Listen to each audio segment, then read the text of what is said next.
And welcome back, dear teachers, to the afternoon session of Day 1 ng ating second Virtual INSET 2021. Brought to you by the ICTS EdTech Unit in collaboration with the Offices of the Undersecretaries for Administration, Curriculum and Instruction, and Field Operations. This is Teacher Pao. And this is Teacher Avangel. Welcome back! Yes, welcome back. Nakakain na ba ang lahat, teacher? Yes, definitely. Kaninang umaga, marami tayong nakain na kaalaman at kumain na ng mga teachers, pero marami pa po tayo nanamnamin ng mga pag-aaralan sa mga susunod na topics. Yes, I'm so excited. But before that, pasalamatan muna natin ang ating 32,000 followers, viewers. Combined yan from our FB page and also from YouTube and other social media platforms kung saan nag-stream ang ating INSET. Yes, thank you. Hello po sa 32,000 na followers na yan. Love you all. And reminder po if you have postings or meron po tayong mga nais i-share sa ating Facebook, please use the hashtag VINSET 2.0. Yes, and of course, reminder again, para sa ating LMS registration, it will serve as our attendance. Wala pong link na inilalabas ang EdTech unit. Sa LMS lang po tayo mag-register hanggang January 31, 2022. Yes!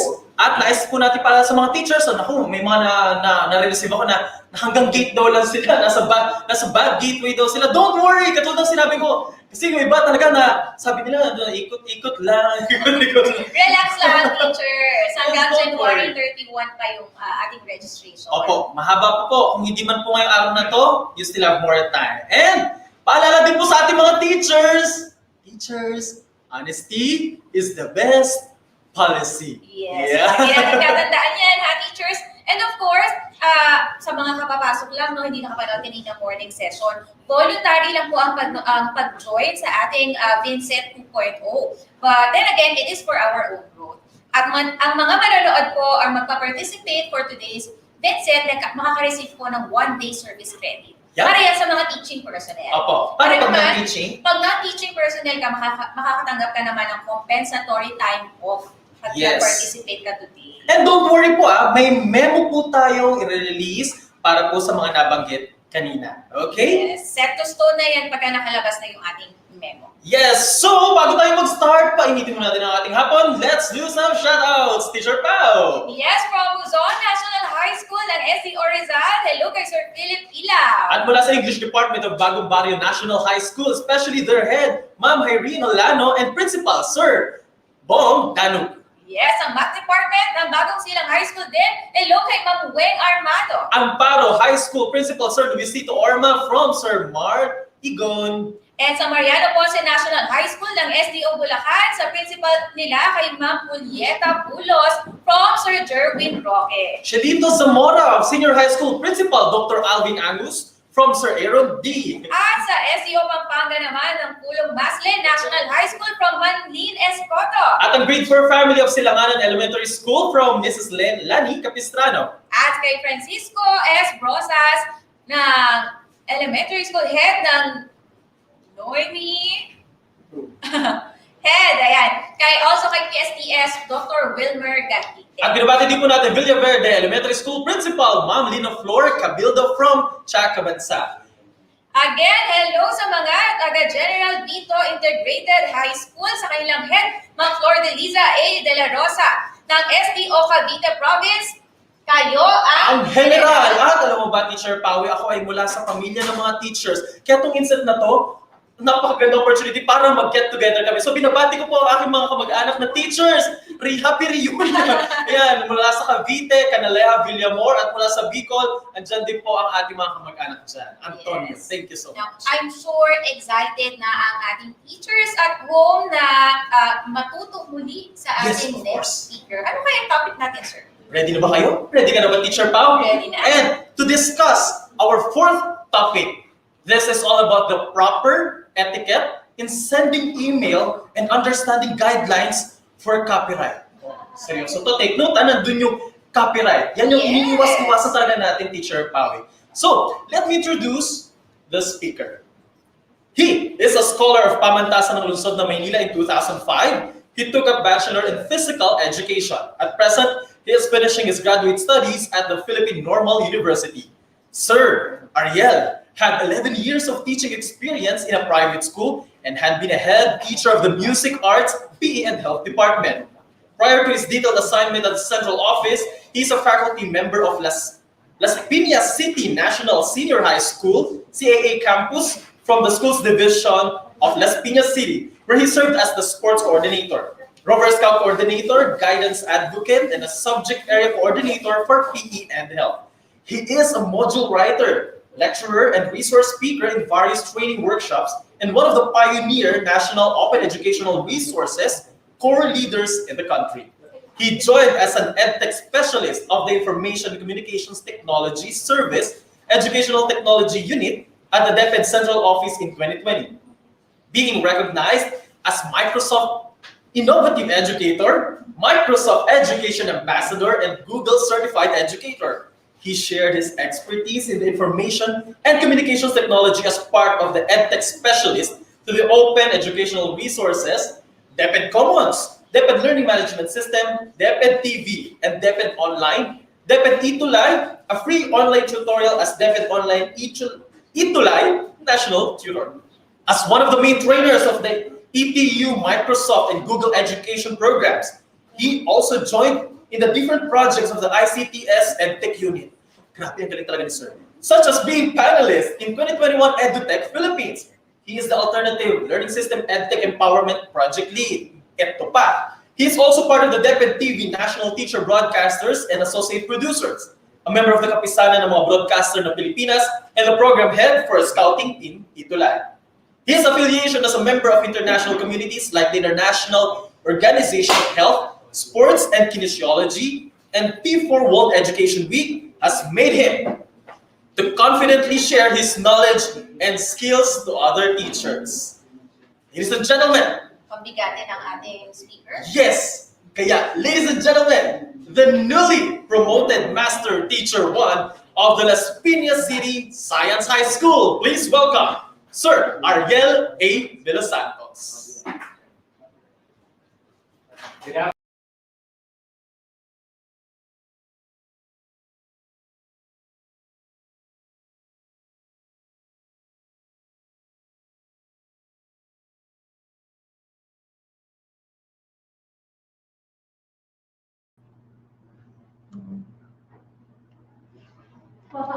Good afternoon, teachers from Luzon, Visayas, Mindanao, and all over the world. Welcome to our virtual INSET 2.0. Thank you very much for our hosts, Sir Avengel and Sir Pawi, Ma'am Pawi. Thank you so much for that introduction. I am Ariel De Los Santos and one of the EdTech specialists, and my task today is to discuss etiquette in sending email and understanding guidelines for copyright.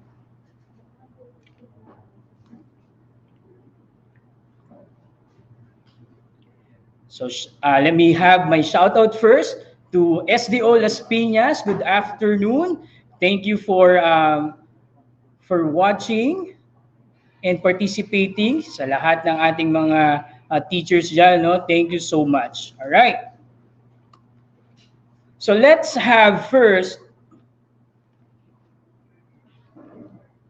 the email. For email, we will be discussing the definition, the advantages of emails, the types, the parts, and the etiquette of sending email. So let's define an email. Before proceeding to the etiquette in sending email, I think it's best to define what is an email. And according to Oxford Languages, email are messages distributed by electronic means from one computer user to one or more recipients via a network. And a similar definition is from Wikipedia, which is a method of exchanging messages between people using electronic devices.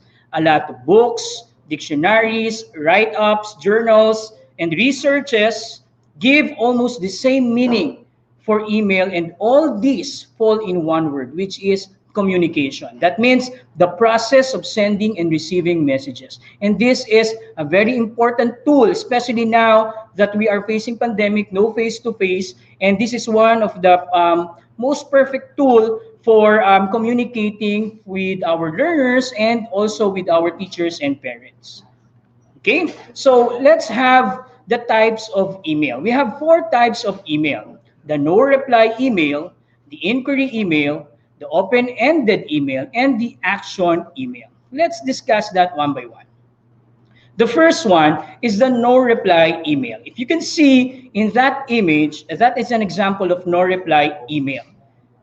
All right, so it seems that the sender wants to tell the receiver something, either a compliment or an information, meaning there is no reply or no reply is necessary. Okay, so the second one is the inquiry email. In inquiry email, you need something from the receiver in a reply. For example, an advice or question answered. The reply is your desired outcome. The action email, the goal is not the reply. The goal is to get an action on the part of the receiver. For example, a sales pitch if you're having a business letter or business email, or asking for a website link in exchange. Okay? So let's move on with the parts of an email. This is very important because sometimes we are reading messages in the subject line, not in the body or not in the context or the text message mismo ng ating email. So basically, the parts of an email are the to line or the to, and then the subject, the body, and the attachment. Let's discuss first what is this first part. The first part is the subject. An email subject line is the first thing, ito po yung unang-una nakikita ng ating mga reader or ng ating mga recipient ng email. It is important to keep an email subject line informative, catchy, and brief. Brief lang po, no? So, hindi masyadong mahaba. Sometimes, makakita po tayo, lalo na yung mga first time na gumagamit siguro ng email, akala nila, doon nila itatype yung pinaka-message nila sa subject line, which is not proper. Ang pinaka nilalagay po natin sa subject line ay yung brief or summary lang ng ating mga ilalagay tungkol sa ating email or tungkol sa ating mga messages. Okay? That is the subject line. It summarizes the main idea of your message. And then the next is the to line.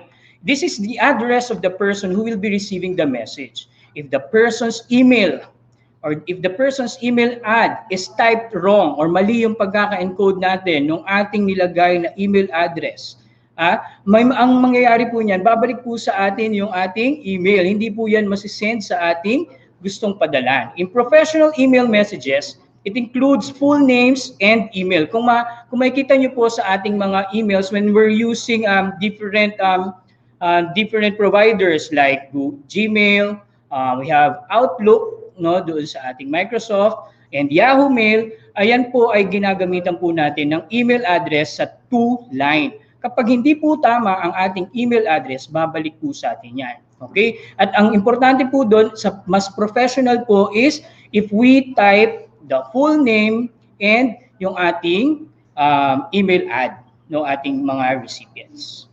And that is to clearly identify the sender or receiver. Okay? The next one is the salutation or the body. This is the body. Yan, yung pinaka-white na nakikita nyo sa screen, that is the body or the message box. Okay? This is where we type the message. Ano ba yung mga nakikita natin sa message natin? The salutation, the body format and content, and the closing. For the salutation, it provides a friendly start to your communication, and we address properly our recipient. We will use, for example, Mr., Miss, or the title, the designation of the person that we are writing the letter or the email. Okay. The format of the opening line and the rest of the message, so they are easy to read, focus on a single topic, and keep the message brief. Okay. So in sending emails, it is proper that we're writing the email direct to the point. Okay, so that is no more than 25 lines if possible. Ideally, your reader should not have to scroll the message from more than once or twice. Hindi na siya masyado pang magbababa ng kanyang mag-scroll ng kanyang screen just to read the whole text. Kung mahaba po yun, we can add an attachment. Alright? So, we can add an attachment to our email pag mahaba po yung ating i-discuss. So, mas maganda, meron tayong letter or may message muna tayo, what is the attachment all about? Alright? And then, let's have the closing. For closing, to end our email, it is best to use a signature block. Ano pa yung nakikita natin dun sa mga signature block? Meron po dong name, may contact information such as the name of your organization, the address, and your telephone number. So yun po yung tinatawag nating e-signature or yung ating signature block sa ating mga emails. Most email programs can insert signature blocks for you. Sa lahat po yan, no? Ginagamit po natin yan. So those are the different parts of our email. And then let's now talk about the advantages of email. What are the advantages of email? If you can see, advantages of email first is the free tool, quick, simple, easy referencing, accessible, paperless, mass sending, instant access of information, and flights. Now, so what do we mean by easy or it's a free tool? It's free, all right? So when we say it's free, when we use internet or when we are online, kahit saan po tayo na pumunta, no, meron po dyan tayong pwede nating ma-access yung ating mga email, yung ating mga messages. We can receive and send email basta naka-online po tayo. And that's free. Free for Gmail, free for Outlook, free for Yahoo, yung ating mga ginagamit na mga service providers ng ating email. Okay? The next one is it's quick. It's easy, right? So it's easy to send and easy to receive. That's quick. Mabilis lang kung natatanggap at naipapadala natin ang ating mga messages. And third is, it's very simple. Napakadali lang pong gawin, pero meron tayo syempre mga standards na dapat sundin when we use emails. Napakasimple lang po niyang gamitin. So, meron po siya dapat lang na sundin, no, pag tayo ay gagawa ng ating email. For easy referencing, for example, no, for documentation, or meron tayo hinahanap na mga document or hinahanap na mga references, madali lang po yun. Yun po yung importance ng subject line kanina. No, kapag nag-research po tayo or nag-search tayo ng something about an email or a letter, no, hinanap po natin yung isang, itatype lang po natin doon sa search box ng ating mga sa ating mga email, yung pinaka-subject, lalabas na po yun. So, importante po talaga yung paggamit ng subject line. Another, it's accessible. Yun na nga, sinabi ko na nga kanina, anytime, anywhere, pwede po tayong makapag-send at makapag-receive ng ating emails. And syempre, ito yung pinaka talagang advantage nito, no? This is paperless. This is really paperless. Mass sending, you can actually send thousands of letters to thousands of one letter or two letters in thousands of receivers or recipients, pwede po kayong makapagpadala yan. Okay? Instant access of information and files also is an advantage of email. So these are the advantages of email. Napakaganda. But if there's advantage, meron din pong mga disadvantage ang ating mga email. First, syempre, gagamit yan ng ating internet connection, ng ating hindi tayo basta makakapag-send kapag tayo ay offline. Kailangan tayo ay laging naka-online. So, yun lang naman yung pinaka nakikita natin na disadvantage of email. Ang disadvantage, mas marami if we are not knowledgeable or more educated sa paggawa ng mga email or yung ating standards sa paggawa ng email or pag-send ng email. Doon lang nagkakaroon ng mga disadvantages yan. Okay? Moving on. Let's have this. The etiquette in sending emails. This is really very important. Very important na pag-aralan natin this etiquette. Etiquette, we mean etiquette, what is the proper way or ano yung mga pinaka-importante or mahalaga na dapat nating tandaan sa paggawa or pag-send ng email. Okay? So lagi nating tatandaan na dapat una, hindi ang ating mga emails ay public document na. Lagi po nating tatandaan yun. Remember that everything that you mail is a public document already. Number 2, never talk about other people in an email. Why? Because it's already documented. So pwedeng maging katibayan yon against you kapag hindi maganda yung mga napag-uusapan ninyo sa isang tao. Kaya never talk about other people in an email. Kahit naman po siguro hindi sa email, it's not really nice na pag-usapan ng isang tao. Okay? So check the grammar and sentence structure.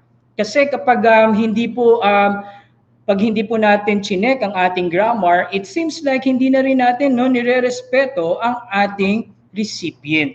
At maaaring iba yung gusto nating iba yung gusto nating sabihin sa natatanggap ng ating pinadala nung email. Kaya it is really very important to spell check or grammar check yung ating mga pinapadalang email. Number 4, if your message includes a request, okay, pag nagre-request po tayo, always close with a thank you to the recipient for considering it. Lagi po tayong magsasabi ng thank you.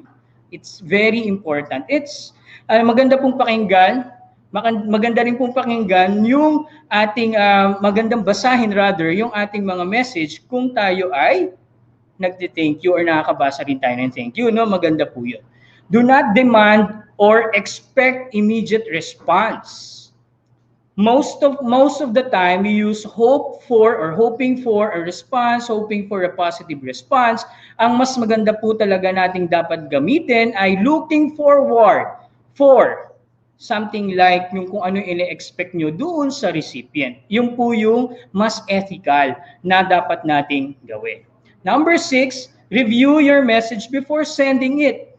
Baka meron ka pang mga mali or kaya baka nag-copy-paste ka lang, meron kang hindi natanggal na pangalan, iba yung nagalaw mo o kaya mamaya naman napindot mo, reply, send to all, Kaya marami kang pinagbigyan ng message na hindi mo namamalayan o hindi mo na-review. So, it is very important to review your message before sending it. Kasi mamaya iba yung takbo ng isip mo, iba yung natatype mo, iba pala yung napadalan mo din nung mensahe na yun.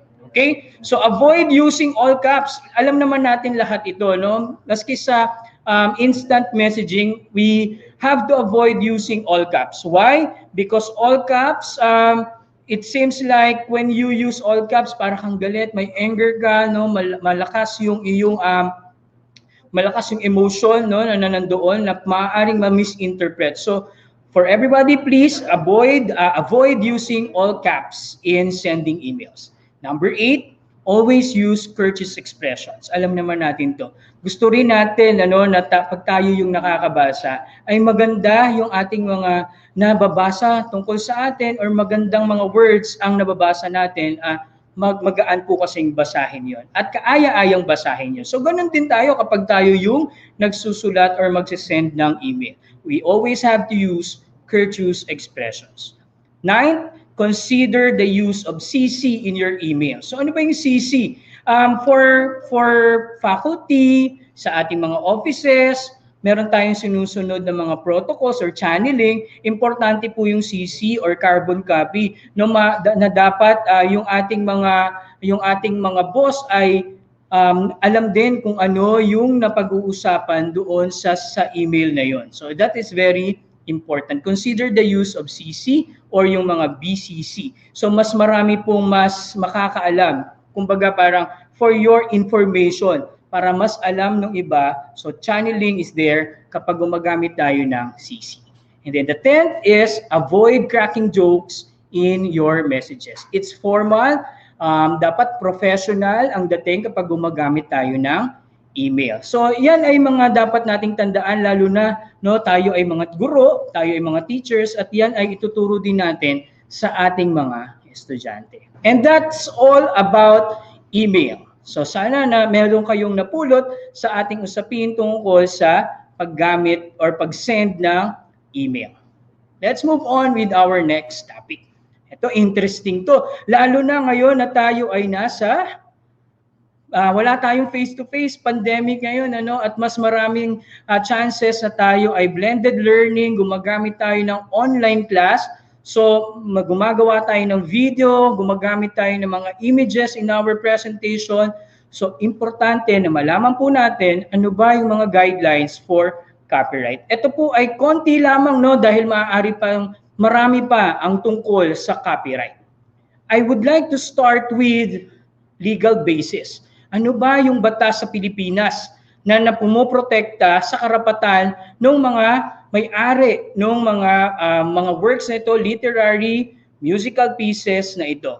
Ito yung tinatawag natin na Republic Act number 8293 or the Intellectual Property Code of the Philippines. So, importante po na malaman natin ano ba yung legal basis, Kasi lagi na lang natin naririnig, copyright yan. Ako, na-copyright ka. Tapos yung iba parang ipapagwalang bahala lang na na-copyright. Okay? So, kung ito po ay batas, ibig sabihin lang po nito, this is punishable by law. So, pwede po tayong maparusahan. Meron po tayong mga fine, meron tayong mga punishment na pwedeng ibigay sa lalabag sa batas na ito. Depende po sa bigat nung kaso. Pero bago po siya maging kaso, meron pa pong mga pagdadaanan yan na mga proseso. So, pwede pa kayong mag-meet, Kaya kung mapapansin po ninyo, ang ating YouTube, ang ating Facebook, hindi naman po sila yung nagmamay-ari nung mga nilalagay natin or ginagamit natin. Nagwa-warn lang sila na baka yung may-ari nung ginamit natin na image, na video or audio ay maaaring magreklamo sa atin. Kumbaga, si Facebook lang po ang nagiging channel para magkaroon ng compromise or magkaroon ng agreement yung dalawang party, yung gumamit at saka yung may-ari ng ginamit, para makapag-usap at para ma-avoid yung further cases na mangyari sa paggamit ng mga copyrighted material. Okay?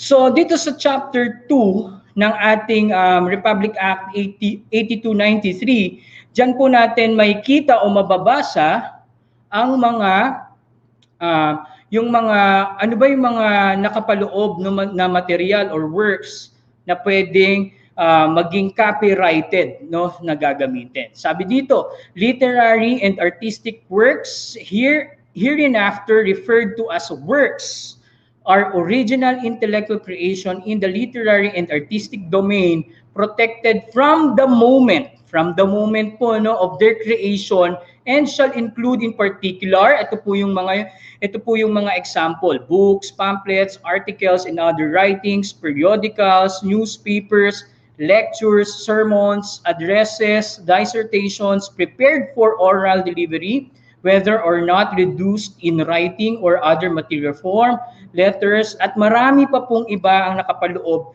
dito sa batas na ito. So ang ibig sabihin lang po nito, hindi na kailangan pang magproseso na ipa-register nung gumawa or magpa-license nung gumawa dito sa tinatawag nating mga original works. The moment, ang nakalagay po sa batas natin, the moment of their creation. Pagmamay-ari na po yan ng gumamit or ng gumawa ng pinaka-original creator nun. Tapos sa 172.2, works are protected by the sole fact of their creation, irrespective of their mode or form of expression as well as of their content, quality, and purpose. So napaka-importante po na alam natin itong batas na ito tungkol sa copyright. Para po tayo pong mga teachers, hindi sasama yung loob na nagturo na tayo, nagpagod na tayo, limited lang. Hindi po limited, bibigyan po namin kayo ng mga samples mamaya, kung saan kayo pwedeng kumuha ng mga free from copyright issues. Sa YouTube po, o sige sabihin ko na po, no, sa YouTube pwede po tayong pumunta sa audio gallery. So sa audio gallery po, sa studio ng YouTube, pwede po kayo doon makakuha ng mga non-copyrighted material or audio. Puntahan nyo lang po yung ating audio gallery. Sa Canva naman po, na pinapagamit po tayo ng mga public domains, no, ng mga images. Ibig sabihin po ng mga public domains, it's free to use yung ating mga materials na nandoon. Okay, so ito na, pag-usapan na natin yung tips to avoid copyright infringement on social media. So the first one is to ask and receive permission. Ito po talaga yung pinaka-importante at pinaka-mabisa, no, na paraan para tayo ay walang copyright issues. Kung kaya po natin, no, na magpaalam sa may-ari, no, kung kaya nating mag-PM or tumawag sa kanya, pero dapat po yung response nung tao na yun ay documented para meron po tayong katibayan na yun po ay pinapagamit sa atin. So the first one is to ask and receive permission from the creator, the original creator.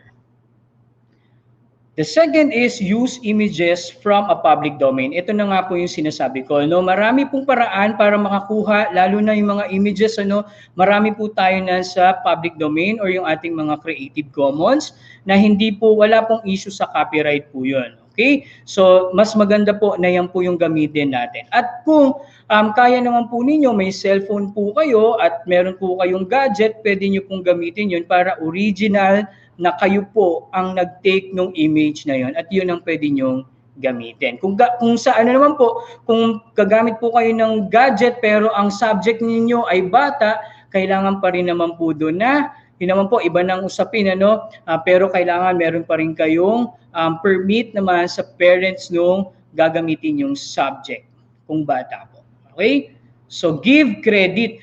Usually, ito naman po, give credit para ma-lessen lang yung burden na hindi nyo na properly cited yung inyong reference, pero this will not make you, this is not an excuse para magkaroon kayo ng kaso sa copyright. So wag po nating wag po tayong mag-chill lang, no, kapag na-credit naman siya, nalagay naman, na-cite naman yung may-ari ng pinanggalingan. That is not an excuse still sa copyright issue. So, mas importante pa rin po na talagang nakapagpaalam po tayo sa original creator nung ginagamit natin. Okay? So, this is very important tip. Review ownership rights. Lahat po ng mga social media accounts, kapag gagawa po tayo, pag gagawa tayo ng ating mga accounts, meron po yung mga security features, meron po yung mga nakalagay doon tungkol sa mga ownership rights. So dapat po yun ay binabasa. Usually, ang chine-check nyo lang doon yung box na I have understood, parang chine-check nyo kaagad po yun, na hindi nyo na basta binabasa. So I'm also guilty about it, pero importante po pala na tayo ay nagbabasa bago natin siya checkan para mas alam natin kung ano yung mga dapat nating iwasan at kung ano yung pwede nating ipangdepensa if time comes na tayo ay mapasailalim sa isang kaso sa copyright. Next, ito po yung pinaka-last, and I think this is the safest para sa copyright issues. Consider buying a content. Medyo mamimili lang po tayo syempre nung mga content na gusto nating gamitin, mapa-music man yan, mapa-images man yan, or any literary works na kung pinagbibili naman po yung copyright is pwede naman po yun. Basta, ulitin po natin, properly documented lahat ng ating move sa pagdating po dito sa copyright issues. Okay? So I think that's all, and I'd like to end my presentation with this quote by Chris Jami of Philosophy. When you have wit of your own, it's a pleasure to credit other people for theirs. Thank you so much.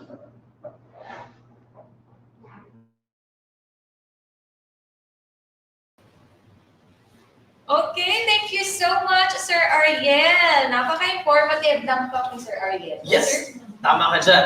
And alam mo, may baon akong mga nakuha from Sir Ariel eh.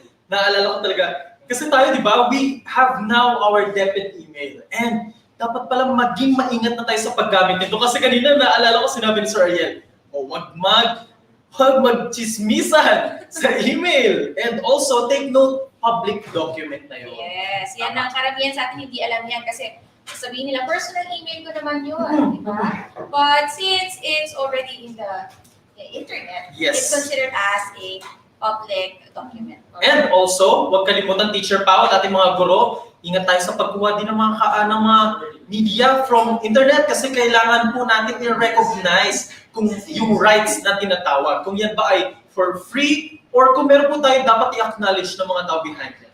Okay? Kasi minsan guilty tayo dyan, no? Yes. Google, copy, paste. Sa mga presentations, di ba? Kakalimutan natin ako pag yan naging public material na. Oops! Baka dyan tayo masapit, dear teachers. Okay? Yes. Alright, so before we proceed na, sir, batiin muna natin yung ibang schools and the heads na nagpapag-greet sa atin. Starting with Las Piñas National High School, Ma'am Ruga, Ma'am Riza Sevilla, Sir Son, Ma'am Lynn, ETULAY Department and Faculty Club. Hello po sa Bolinao Integrated School from Sir Wilbur Gale.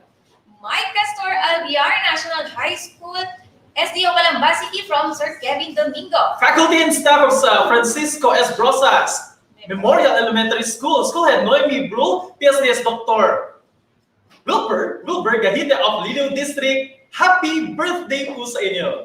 And SDO Laguna SDS Dr. Marites Ibanez from Ma'am Romary Punong Bayan. Partners from DICT Academy headed by Asek Ariel Gaan. Salamat po. Yes, and lastly, Marangal National High School SDO City of San Jose del Monte, Bulacan. Okay. Ma'am Apple of BGES from Jairus J. Okay, and again, thank you so much sa ating 150,000, sir. Ang daming nanonood Grabe. sa atin. Combined yan, no? Combined from YouTube, Facebook, at ibang social media platforms natin na stream ng ating VINSET 2.0.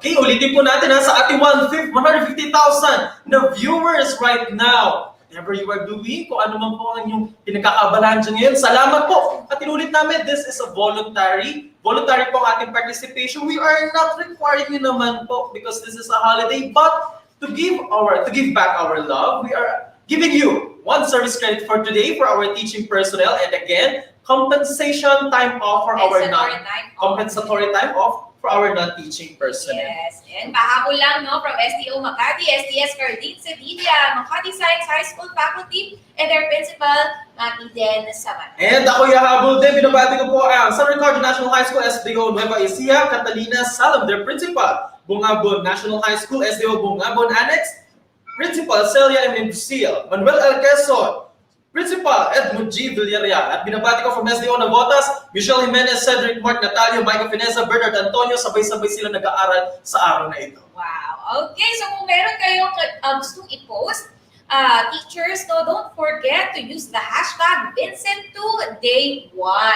Yes. Okay? So I think we're ready to move on to our next topic, sir. What is our next topic, Teacher Pawi? Okay. Listen to this. Since English is not our native language, some, if not most, Filipinos struggle with English grammar. Experience mo na ba yun, sir? Of course, Teacher Pawi, guilty tayo lahat dyan na we are not perfect. No, minsan naglalaban sa is and are, minsan yung grammar natin umiikot-ikot, but still, ang mahalaga yung thought. No? Yes. And ano nga ba ang topic natin for this next topic? What is it? Kaya, sa nabanggit natin, Teacher Pawi, itong next topic natin will be very helpful for our dear teachers. Lalo ngayon, we have our technology na to assist us. And our topic is all about the wisdom behind Grammarly. Yes, and our discussant for this topic is an English teacher from Kauntaran High School, Navotas City. She has been teaching in public school for 4 years and is now detailed as an EdTech specialist for DepEd EdTech unit. She is a national teacher broadcaster for English 5, an ETULAY tutor for English 3, and the program head of the ETULAY High School English Department. She is also among the nominees for the most outstanding ETULAY tutor for English. Wow, cool. Yes. And she finished her bachelor's degree at the Philippine Normal University and had taken her master's degree units at the Polytechnic University of the Philippines as a teacher scholar from the city of Navotas. Before joining EdTech unit, she was one of the active teachers in Navotas, chosen to be a resource speaker for English language teaching and technology. She holds a certification in teaching English to speakers of other languages, or TESOL, and in Microsoft 365 Fundamentals. She is also a Microsoft Education Ambassador, Microsoft Certified Educator, Microsoft Innovative Educator, and Google Certified Educator Levels 1 and 2. Aside from that, she also writes, and one of her writings entitled Teaching Kindness was published at the Philippine Daily Inquirer. At present, she is the Vice President for Public Relations of the Pinoy Writers Toastmasters Club. Please welcome Miss Maria May and Sevilla.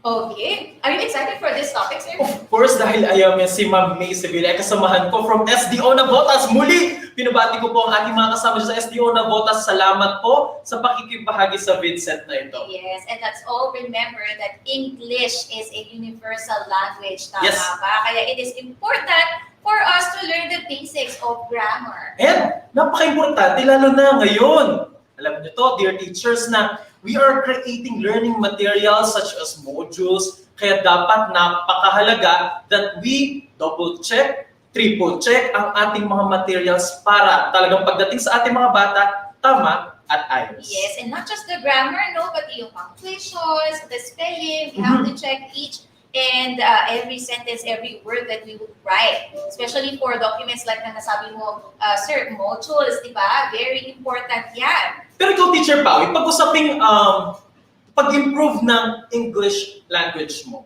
ano yung mga tips na pwede nating masuggest kaya? Ano yung mga pwede nating masabi sa kanila na, ito, para madagdagan ng ating skill dyan? Yes, the only thing that I can tell our viewers, our teachers is to read. Read to improve your vocabulary, add more words to your vocabulary. But you know, as we learn English, we should not forget, of course, the Filipino language. Yes, of course. Ano nga yung sabi ni Dr. Jose Rizal?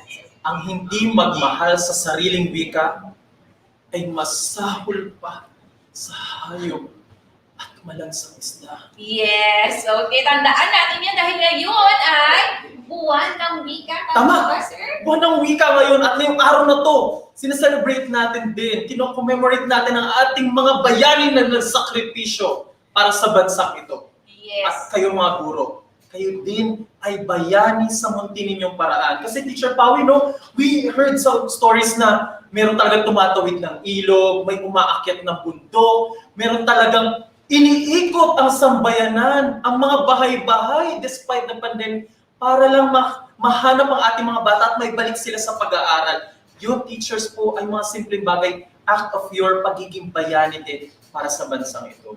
Yes, you know, and of course, meron din ako mga nababalitaan, sir, yung mga volunteer teachers sa mga communities, like they're teaching street children. You Yes. know, they're definitely heroes. Totoo. At pinag-uusapan natin ng English grammar, no? Isa rin sa advokasya ng bawat paaralan na programa ay ang mga pagbasa. Yes. Reading programs, right? So talagang dapat tulungan tayo para iangat ang antas ng ating mga kabataan. Okay. Now again, let's introduce again our speaker for today, or for this topic. Okay? To discuss the wisdom about Grammarly, we have again Miss Maria May and Sevilla.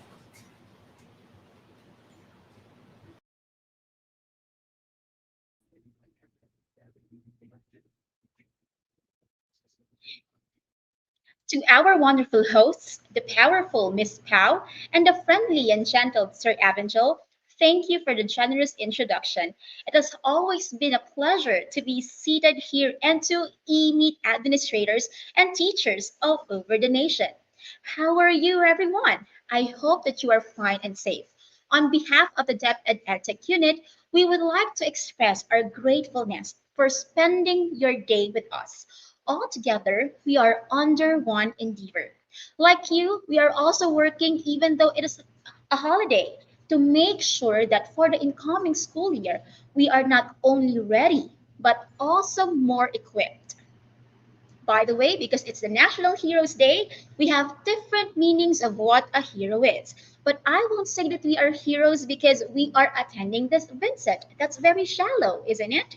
Remember, teachers, that we are always the heroes in the eyes of our learners. And just like those heroes of the silver screen, we need to continually enhance our skills so we can save more lives. And that is what in service training is all about. Once again, I am Miss May, and for this afternoon, I will be talking about the wisdom behind Grammarly. There you go. That's my PowerPoint. Sounds exciting, right? Again, that's my title, The Wisdom Behind Grammarly. I am excited too to have an hour or so to talk about this wonderful application. But before that, have you heard of the trinity of the common mistakes in writing? In the name of the spelling, of the tenses, and of the subject-verb agreement. Whoa, just telling about them made me feel so nervous. Honestly, even teachers of English get discombobulated of these things. So give yourself a tap on the shoulders and say, do not worry. Even English teachers make mistakes in English.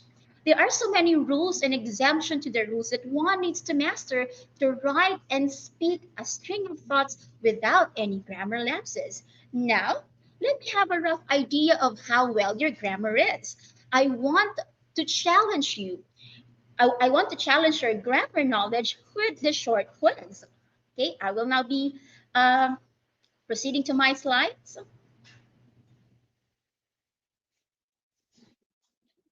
There you go.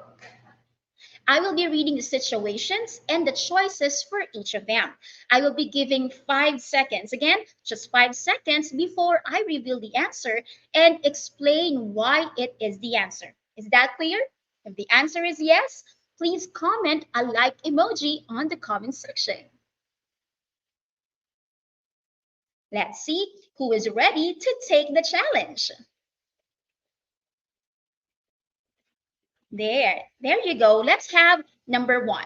Mr. Santos would like to use the expression I am looking forward to, but he is not sure how to finish it correctly. Which of the following sentences with the phrase I am looking forward to is correct? A, I am looking forward to receive a positive response from you. I am looking forward to having received an email coming from you. C, I'm looking forward to receiving a response from you. Or D, I'm looking forward to have seen an email as a response from you. Let's see who will be getting the correct answer. Okay, I can see on the comment section that some of you answered letter C, letter A. There are various of answers. Time's up. The answer is letter C. I'm looking forward to receiving a response from you. Like what I said, I will be explaining why this is the answer.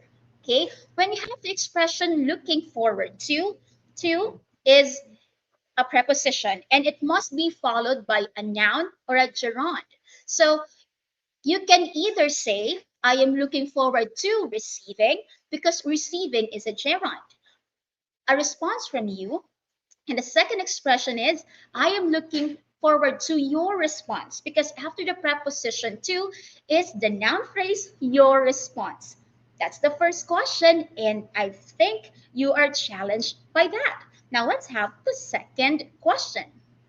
It will be getting harder as I move to one number to another. Number two, Miss Cruz said, the paperworks that I have been doing deal with crucial informations. Choose two sentences. Again, choose two sentences to correct the grammatical mistake or mistakes in her sentence. I believe a word here in the sentence of Miss Cruz is often said by most of us. A, the paperwork that I have been doing deal with crucial informations. B, the paperwork that I have been doing deals with a great deal of information. C, much of the paperwork that I have been doing deals with crucial information. Or D, the paperworks that I have been doing deals with a lot of information. 5 seconds, you will answer 2 letters. Your 5 seconds starts now.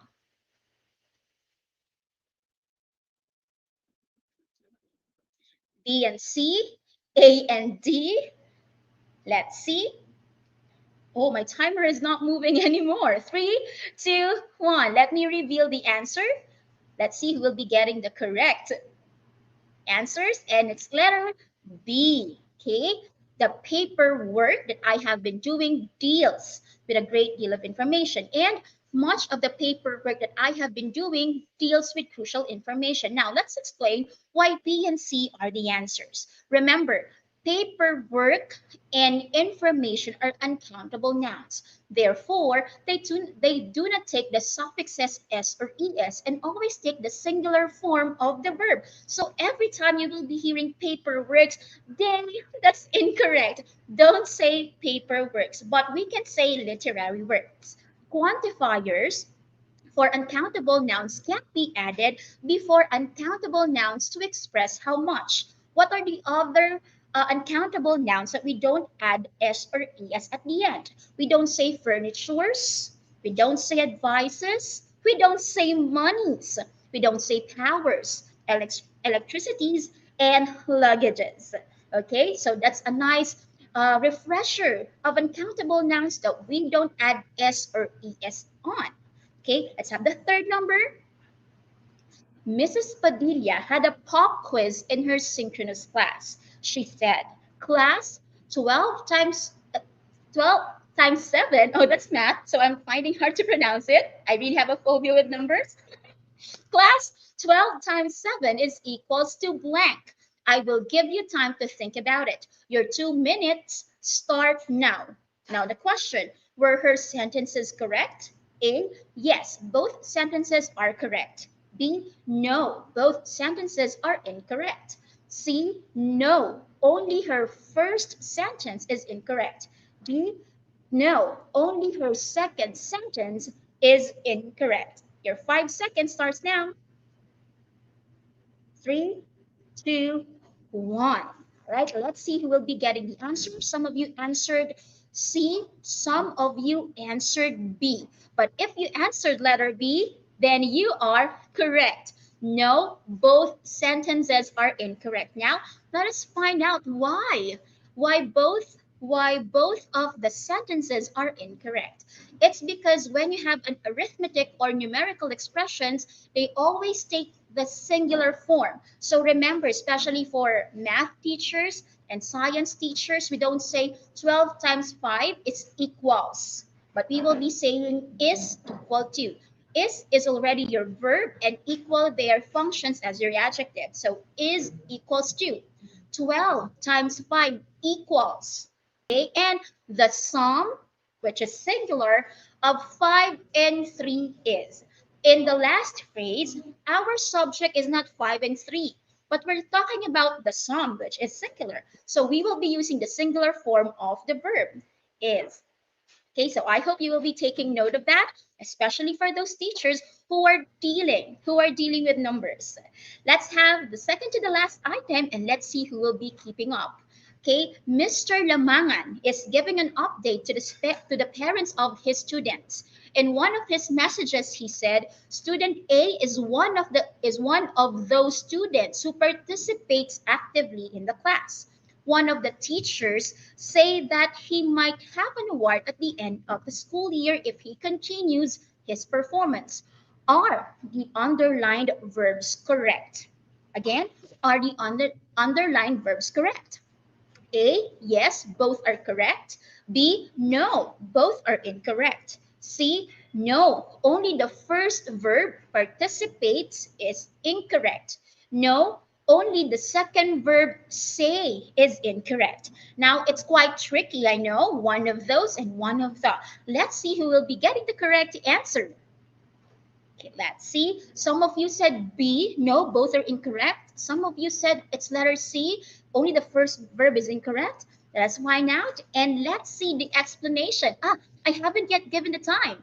5, 5, 4, 3, 2, 1, 0. Time's up. And the explanation is like this. Now listen carefully, teachers, because even English teachers are confused with these expressions. Okay, let us have first the expression one of those students in the first sentence. Student A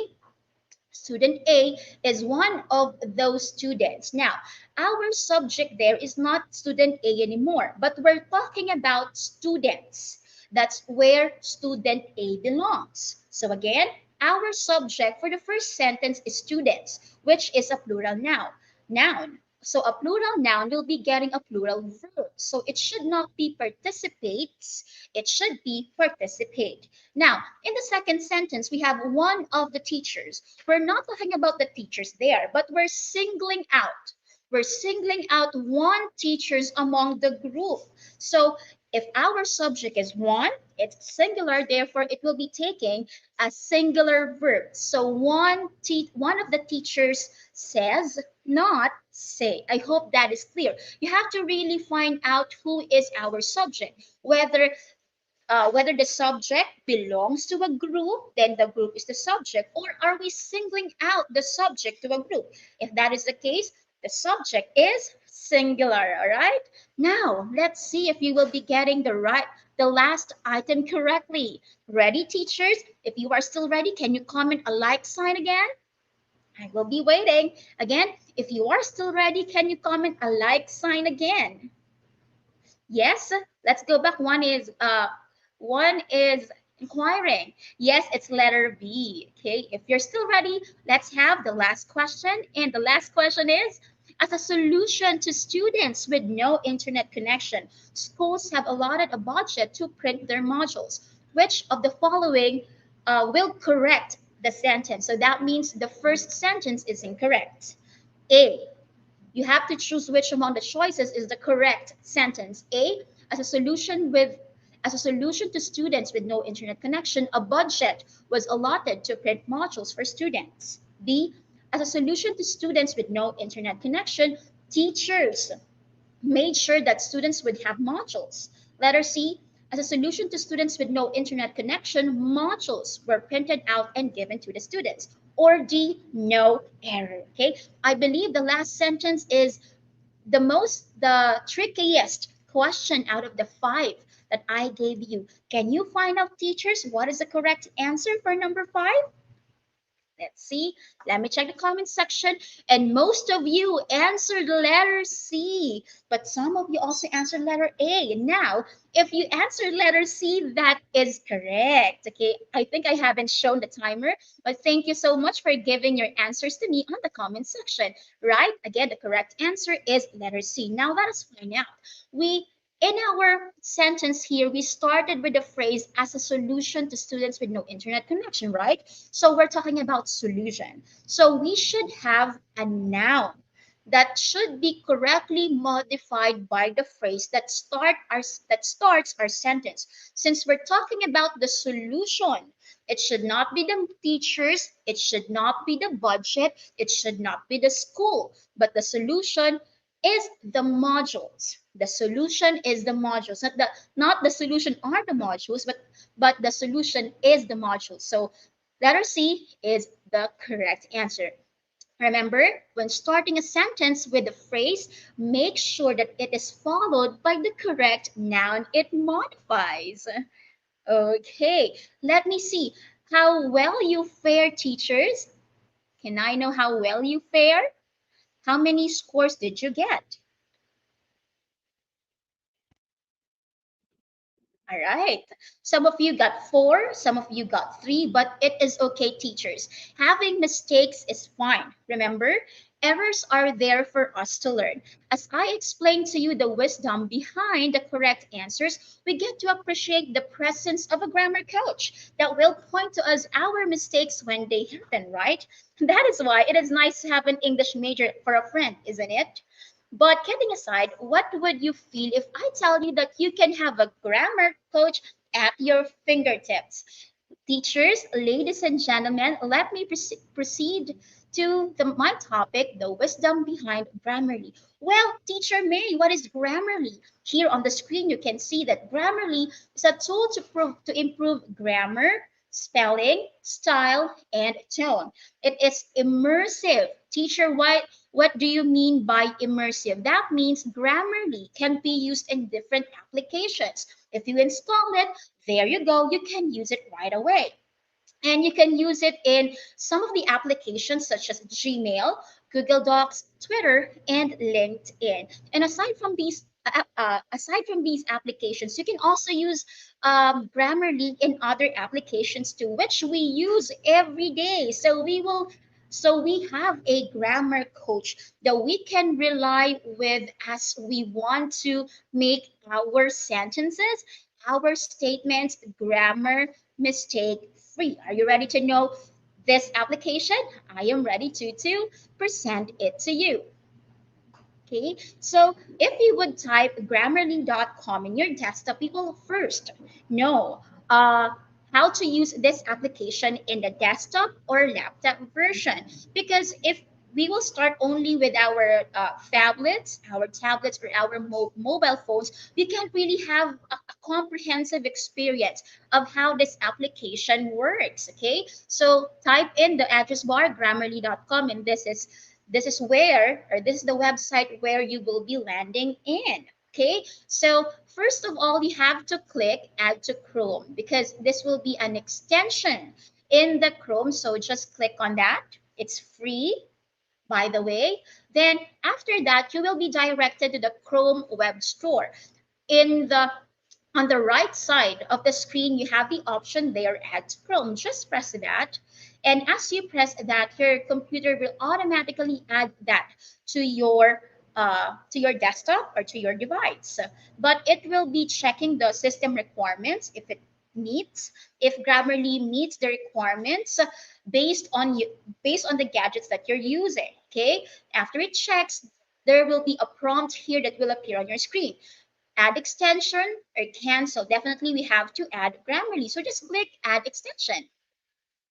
After you click that, there, the tab or the square that was checking a while ago is now removed from Chrome. Now, if it changed from checking to remove from Chrome, that means it's now added in your device.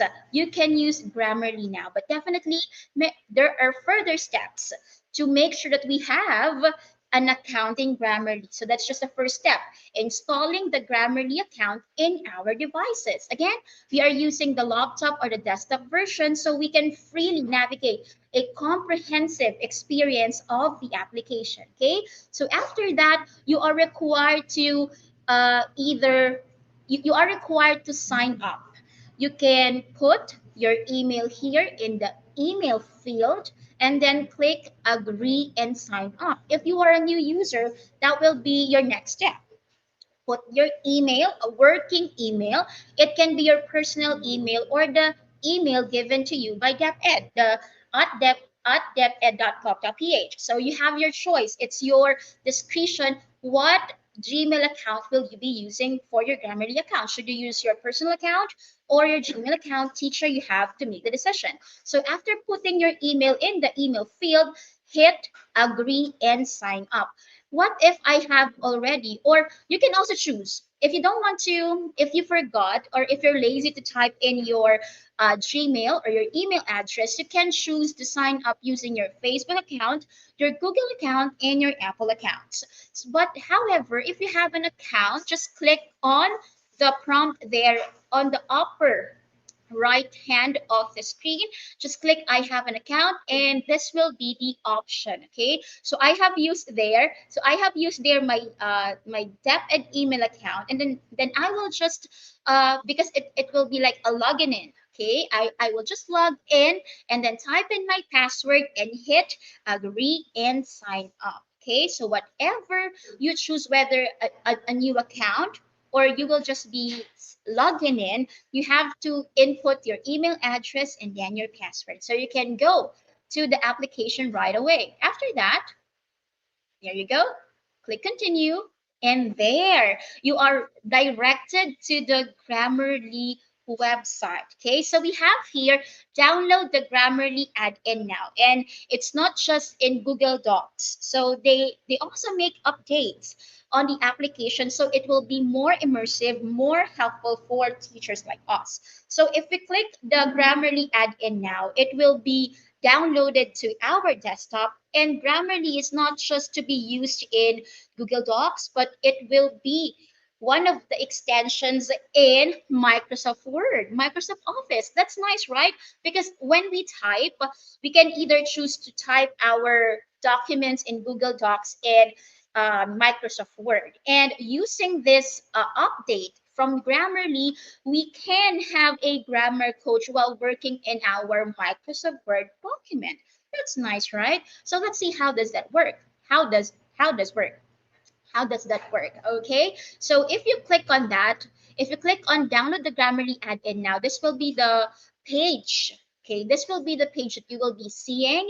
Get the add-in. Okay, it's free, so you are always reminded that it's a free, no hidden charge, unless you want to get the Grammarly premium account or the Grammarly business account. But you will be starting with the basic account, which is the free account. Okay, so just click get the add-in. After you click on that, your computer will automatically or will download the application. So just after you see the application being downloaded in your device, click save. Okay, so it will be stored now in your computer. Okay, I can see my mouse. Okay, so you can see here that it is being downloaded in your desktop or in your laptop, in your device. After that, there will be a prompt saying get started. Click on that. Then after that, you can choose where you want to use your Grammarly. Would you want it to be used in your Word, or would you want it to be used also in your Outlook account? For me, I chose both because I am using both of my accounts. But you have your freedom here to choose what application in Microsoft would you like to use your Grammarly account with. What would you like to use it in the Word application or in the Outlook? But if you want to use both applications, or if you want to use Grammarly in both applications, that's okay. Just have to tick the boxes before the icons for Word and Outlook, then click install. Okay, so you are now you will now be installing the application based on your preferences. Okay, so you can see that it's loading now. Then after that, example, if you have installed Grammarly, but you have open documents, or your Outlook account is open, you have to close that because the application needs to load. The application needs to load before it can successfully be added as an extension in your Microsoft Word application and Microsoft Outlook application. So if there's no Word or Outlook account that is open, you can just click OK, right? After that, after you hit OK, there. Congratulations, you've installed Grammarly. And then you can just click finish. It's easy, right? It's easy to install Grammarly in your device. So let's see. Let's see now how Grammarly works in our document or in a Microsoft document account. So you see here, after I install Grammarly in my device, and after I close all my documents and restart my computer, or just close everything and then open Microsoft Word again, you can see in the ribbon that's in the right side of the screen that you have already the application Grammarly. Okay, it's on the rightmost side of the screen. Now, let me present to you how does that work. I will be sharing a screen with you, and it's the screen of my Microsoft document. Okay, for a while. Okay, here you go. You can see my screen now. So I will be choosing a blank document. I will click on that. There you go. Okay, again, you can see the Grammarly account here in the rightmost side of your screen. I will click on that, and your screen will be divided into two. Maybe I will, yes, there you go. I think it's the internet connection that loads the screen. So you see here, your screen is divided into two. on the left screen will be your document field, and on the right side of the screen will be the suggestions that Grammarly will be creating as you create your account. So let's see. Let me have this sentence. Let's make it bigger. Oh,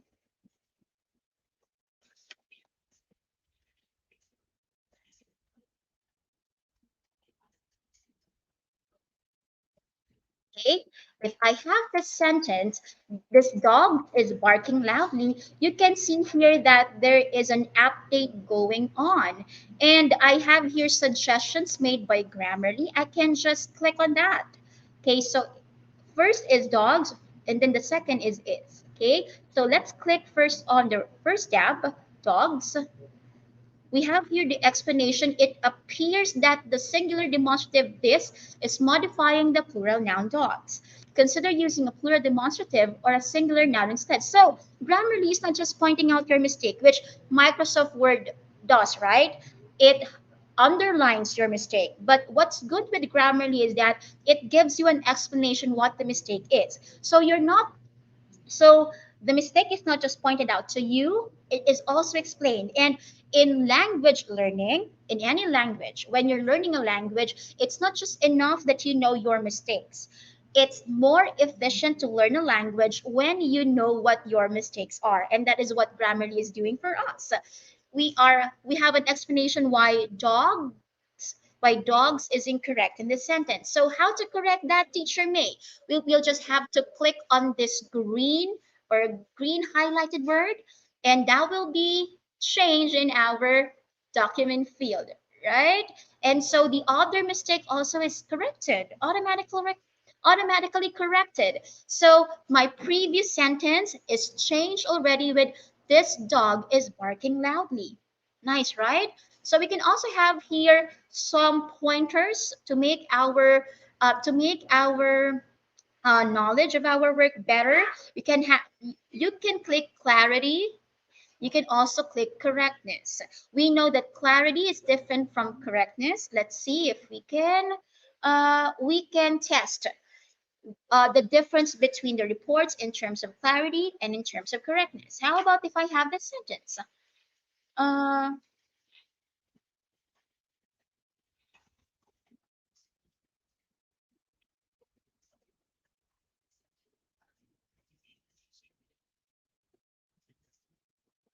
okay, Gary is the girl. Oh, Gary is the girl whom I talked with. So if you could see, there's inappropriate colloquialisms that is presented or that is evident in the sentence that I wrote. Definitely, it's obvious if you're really into grammar. It's obvious that my sentence is incorrect.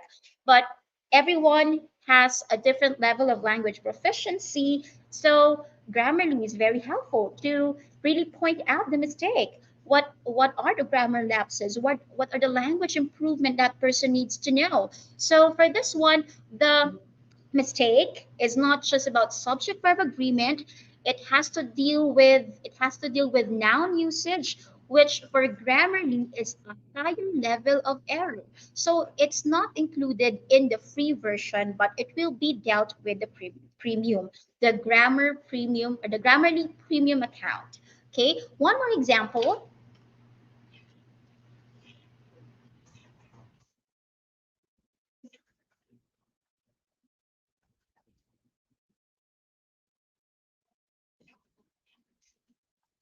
Okay, we have here, let's close that first and open Grammarly again. Okay, because the mistake a while ago or the report given by Grammarly was for the second sentence. It has not loaded yet, or it has not processed yet. It's report for the third sentence. So a guy were standing last night. Okay, so we have two kinds of issue. One that can be dealt with the free account and one that should be dealt with the premium account. So let's have first the clarity.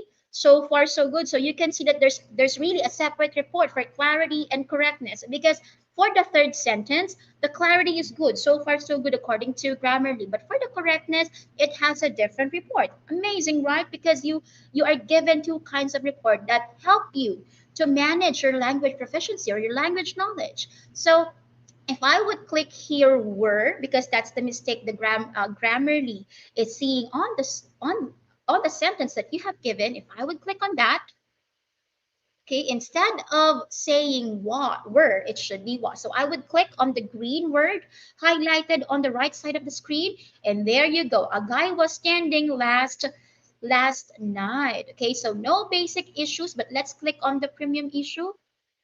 I think I will be directed to another tab. Let's click on that.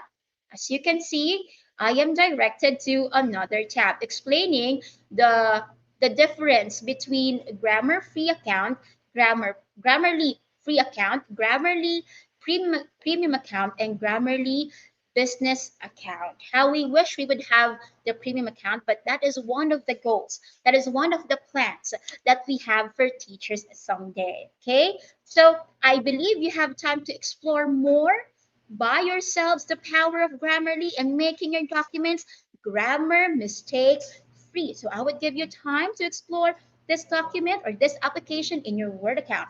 Now let's move on and let's go to my, there you go.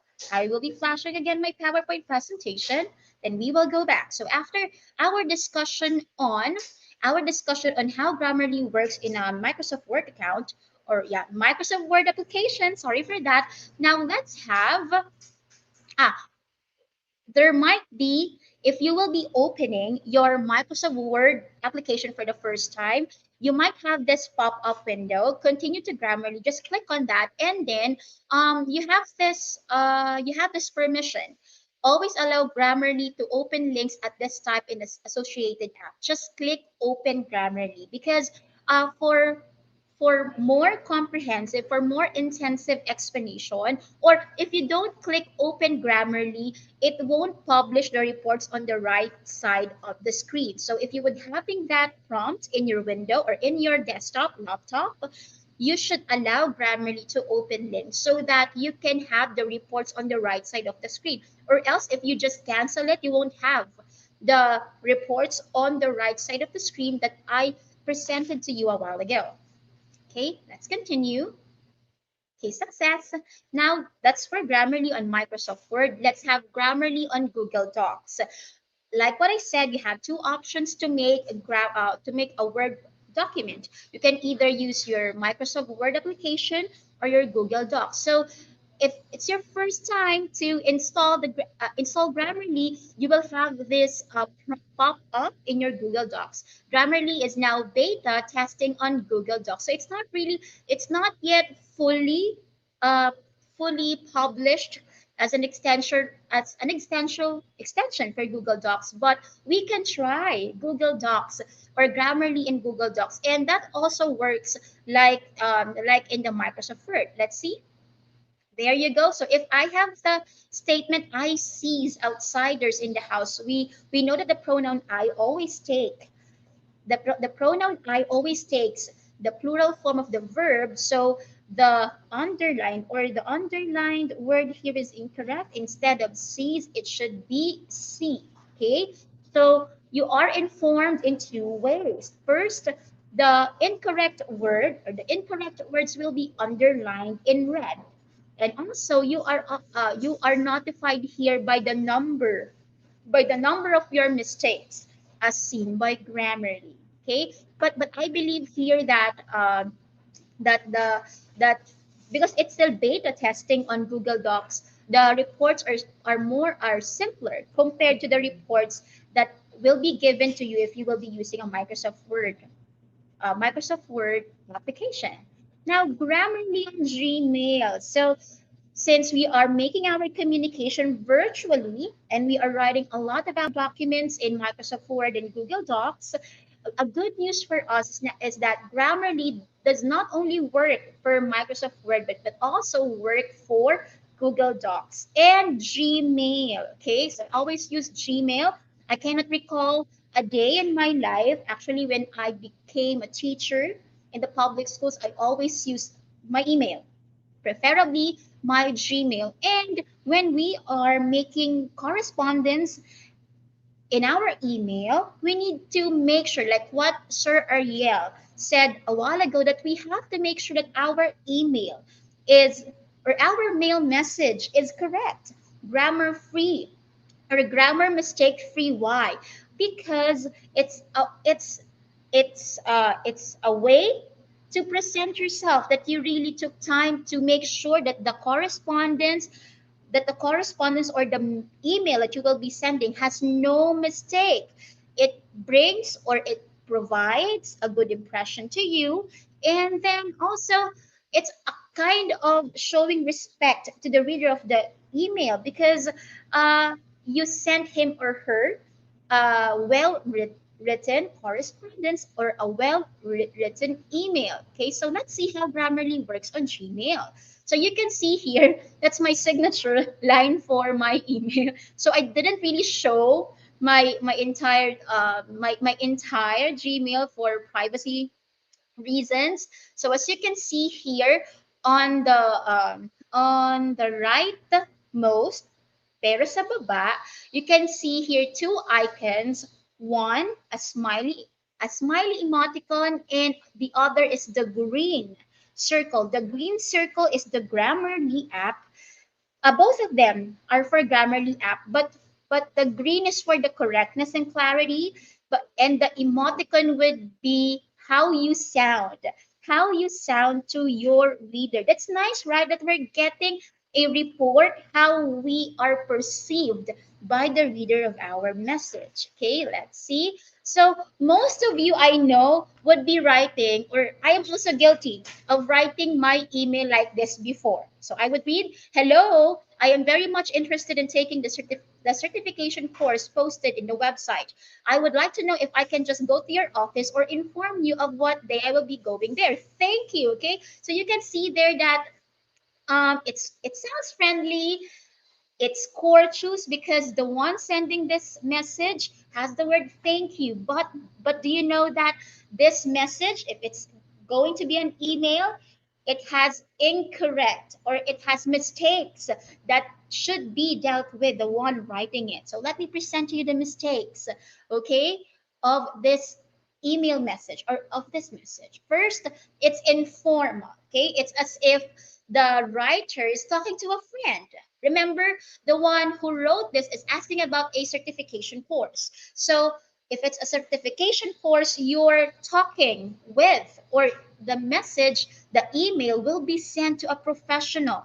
So that person is not your friend, so you cannot assume a casual tone in making your email. So first, it's informal. Second, it's demanding. Why demanding, Teacher May? It says here, I would like to know if I can just go there to your office, or if I should inform you of what day I will be going there. So it's like the decision will be made by the one writing it. But because the because the one who made this is the one inquiring, he should be asking when he should go to the office, or if there is an appointment system that the one who wrote this should follow before going to the office. Third, it's authoritative, right? Because it's demanding, it's authoritative. And fourth, the message contains crutch words or unnecessary words. Teacher May, what is crutch words or unnecessary words? Crutch words are those words that do not really give meaning, or that do not really contribute meaning to the word. Example, very much excited. You can just say, I am interested, right? You can just say interested. Your words very much do not really contribute to the message of your email. So even though it's just an email, remember, email is one of the biggest medium of one of the no no one of the biggest media of communication that we do today. So don't just say it's email, it's only email. We still follow the certain parts of making an email, so that you can avoid having this kind of email in the future. Okay, so an email or a mail message observes the following parts: a salutation, greetings, body, conclusion, signature, and attachment if you have an attachment. Because sometimes I'm also guilty of this. I would be sending my email without attaching the Word or the PDF. Sometimes I'm so forgetful. So, but it's nice to know that we have to be reminded that if you have a certain attachment on the document, we don't forget to also attach that on the email so that your receiver will have a complete copy of your email. Again, salutation, greetings, body, conclusion, closing, signature, and attachments. Now, definitely, if I will be presenting to you the parts I should be giving you an example. And the example would be like this, okay? So, dear Miss De La Cruz, that's the salutation.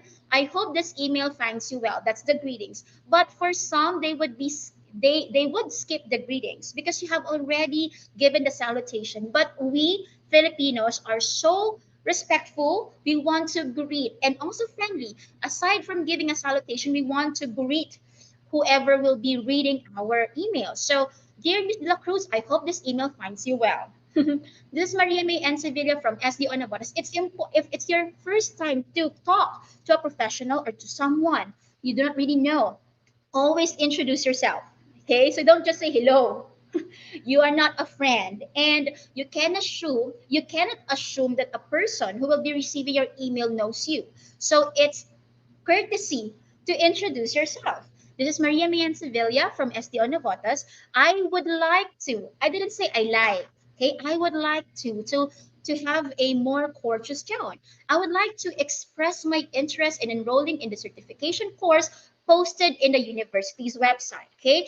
But as you see here, after I presented myself, I immediately go to the purpose of my email because as in one of my courses in an online university, people don't really spend time reading, and because they spend less time in reading, you should go right away to the purpose of your email. No more message or no more things that are not really important. Just go after you introduce yourself, go directly to the purpose of your email. Why are you writing the email, and why should the person read your email? So I would like to express my intent in enrolling in the certification course posted in the university's website. The second sentence can be still improved because instead of just putting in the university's website, you can be more specific as to name the university. But for privacy purposes, I just said university's website. But if you can post or bring out the name of the university, it's better. And I didn't put all the sentences in one paragraph. Why, teacher May? Because you should section the ideas carefully. Okay, so after presenting myself, I go straight to my purpose, and then in the second paragraph, I say, in line with this, may I ask if your office accept walk-in transaction, or should I book a schedule for appointment? See, the second the second paragraph has a different idea. So if it has a different idea, you would not put it in the first paragraph, but you would put it in the second paragraph because it deals with another idea. Okay, that's our fault sometimes, right? We're too lazy, or we don't, not really too lazy because that's so judgmental. We don't spend much time in curating our email that we just put everything in one paragraph. That's incorrect. Always, as a rule in writing, we make paragraphs based on the idea of the sentences because the second paragraph deals with another idea, deals with another purpose. It should not be included in the first paragraph. All right? I hope that's clear. And then after the body, and before I move on to the conclusion, as you can see in the body, may I ask? So you're asking for a clarification, and it sounds respectful. May I ask? It doesn't sound demanding. It doesn't sound authoritative, but you are courteously, respectfully asking for the options. Are they accepting walk-in, or should you book a schedule for appointment? Because some schools do that. Now, for the conclusion, looking forward to receiving a response. That's why I put it in one of my quizzes, or in one of the items in my quiz, to know what's the correct expression for looking forward to. So looking forward to receiving a response. Like Sir Ariel said, you can say hope, hoping for this, but hoping is not so positive as looking forward to. For looking forward to, you're more direct. It you're saying to the receiver that you need a response. You're not just hoping, but you need to receive a response. Though it's demanding, it doesn't sound so demanding. It's another way to put things. You need a response from them, but it's courteously done. Looking forward to receiving a response. Then your closing, warmest regards, or just regards respectfully. Then your signature, your name. You can also attach your virtual signature. So this is how a good email looks like. It's so different from the previous email that I sent to you. Just one sentence with no salutation, with no closing and signature.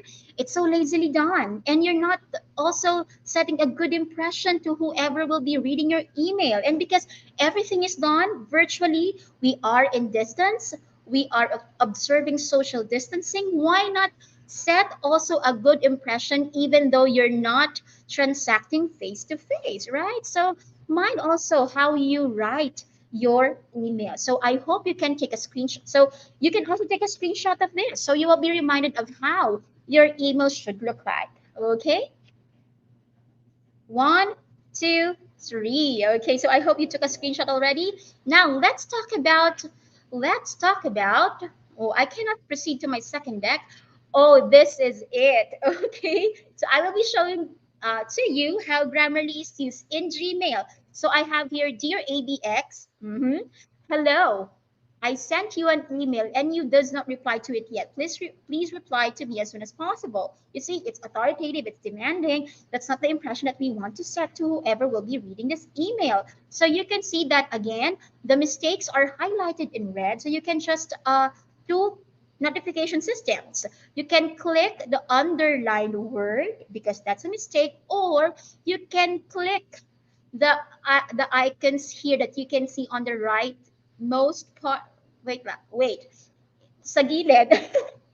Sa gilid ng email mo, rightmost part of your email body, no? Minsan si teacher nauubusan din ng English. Okay. So you can click, instead of does, it should be do. Then instead of please reply, there. Okay, so you can click the icons and you will have the reports. Instead of does, it should be do. And what else? You also have here two icons. The emoticon would give you the report, how friendly, how optimistic, and how confident you sound in your email, right? It's nice. It's nice to have a report like this, so you are aware how you sound as you create your email. You also have this, you also have, if you would be pressing this turn on, this power button icon here, it means it would turn off the Grammarly application. So you have two choices, disable until next visit or disable forever. Okay, disable forever. So you have your choices whether to use Grammarly in your Gmail or uh, use it, stop it for now and just use it next time you will be using your Gmail, or disable it forever. So you have two choices. Again, the icons that you will find here, one will be the errors. Second, the emoticon will be how you sound. Are you cheerful, positive, or optimistic, confident? And the power button sign would be if you want to close Grammarly. Okay, that's it. Now for also we have Grammarly on Facebook and Messenger. Oh, so you can have grammar lapse or grammar mistake free messages on Facebook and Messenger. For Facebook, it looks like this. So here is the you know this one. If you're creating a post, you will have the message what's on your mind, and you can just double click it or click this field and you will be typing your message. So whenever you see this green icon, that means Grammarly is working also for you. Nice, right? So aside from that, I have a sample here. I am support the host for today. So that sounds incorrect, but yes, Grammarly will be giving you the report or the correction for your message. So instead of saying am support, it should be I support the host for today because they're really doing a great job. There you go. And for Messenger here, For Messenger, it's not the green icon, but the red or green icon. So if you have installed Grammarly in your device, you will have this on your Messenger. Green if you do not have a mistake, red if you have a mistake. And my message, I has reports to send. Definitely, it should not be has, but it should be have. So if I would click on that red dot there, I get the correction. Instead of has, it should be have. Okay. So aside from this one teacher, Grammarly also works for Google Keep. So that's a good inclusion for Grammarly. So you cannot just use it in Google Docs, Microsoft Word application, Microsoft Outlook application, Gmail, Facebook, and Messenger. You can also use that in your Keep. So I am also using the Keep, the Google Keep, to draft my documents, to draft the things that I want to do. And it's good because as you drafting your notes, as you drafting your messages, your documents, you also have Grammarly in Google Keeps, right? It's really immersive, it's really comprehensive. And remember, teachers, remember, teachers, that this is just a sneak peek of how Grammarly works and how Grammarly will help us to shoo our grammar worries away. I want you to take your time exploring this wonderful application. But remember, teachers, Grammarly is only a tool to avoid as much as possible grammar lapses when we're writing. It is a different story when we speak. That's why to err is human, to learn from it is divine. Back to our excellent host for today.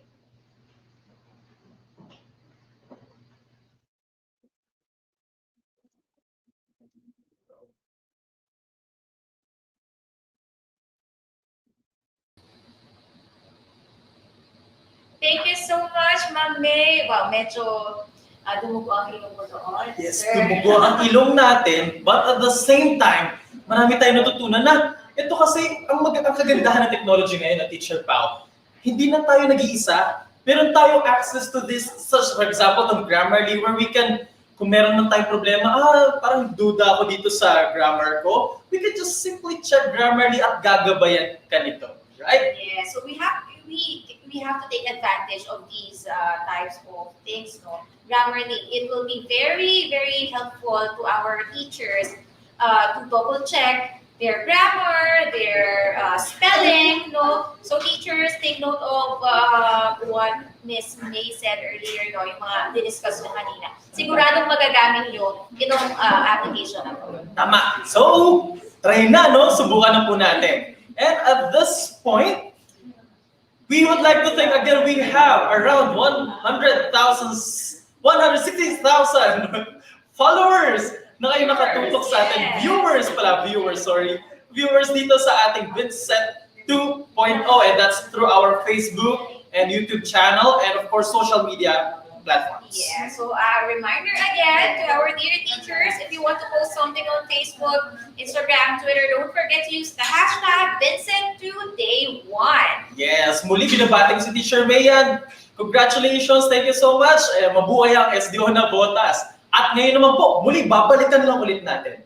Today is a holiday, dear teachers, and kung hindi man po tayo makabuo ng isang buong araw dito sa ating VINSET o hindi man tayo maka-attend, don't you worry. Why? Because hanggang January 31, 2022 pa po ang ating grace period for this one. So, huwag masyado pressure, loves lang. Yes, we got you, dear teachers. And again, sa mga teachers natin na magpa-participate today, you will be receiving a one-day service credit as well as compensatory time off for those non-teaching personnel in our school. And that's right. And bago tayo dumako sa ating susunod, and that at our last topic, shout out ulit muna tayo. Yes, meron tayong konting shout out, no?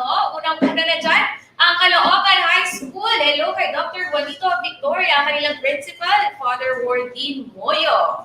And Ma'am Evelyn Calo and teachers of Silangan Elementary School, Santa Cruz District, SDO Laguna. Caloocan City Business High School from Lulain Villora. Happy birthday, Teacher Dada, AP1 teacher broadcaster, and Batiin na rin po natin ang lahat ng teacher broadcasters from Luzon, Visayas, Mindanao. Hello po sa inyo at sa lahat ng mga minamahal nyong SDS and of course mga principals ninyo. Yes, and next one is sa Bagong Silang High School, Dr. Marisa Feliciano, kanilang principal. Mr. Celso Evasco, ang Faculty Club President. Sir Mark Anthony Mapula of Malabog National High School, Math Department and SDO Albay. And Santo Niño Elementary School, Lopez Quezon by Ma'am Lorena G. Veran. SDO Bulacan, Kalumpit National High School with the principal, Jessie Borja, and of course, ang faculty.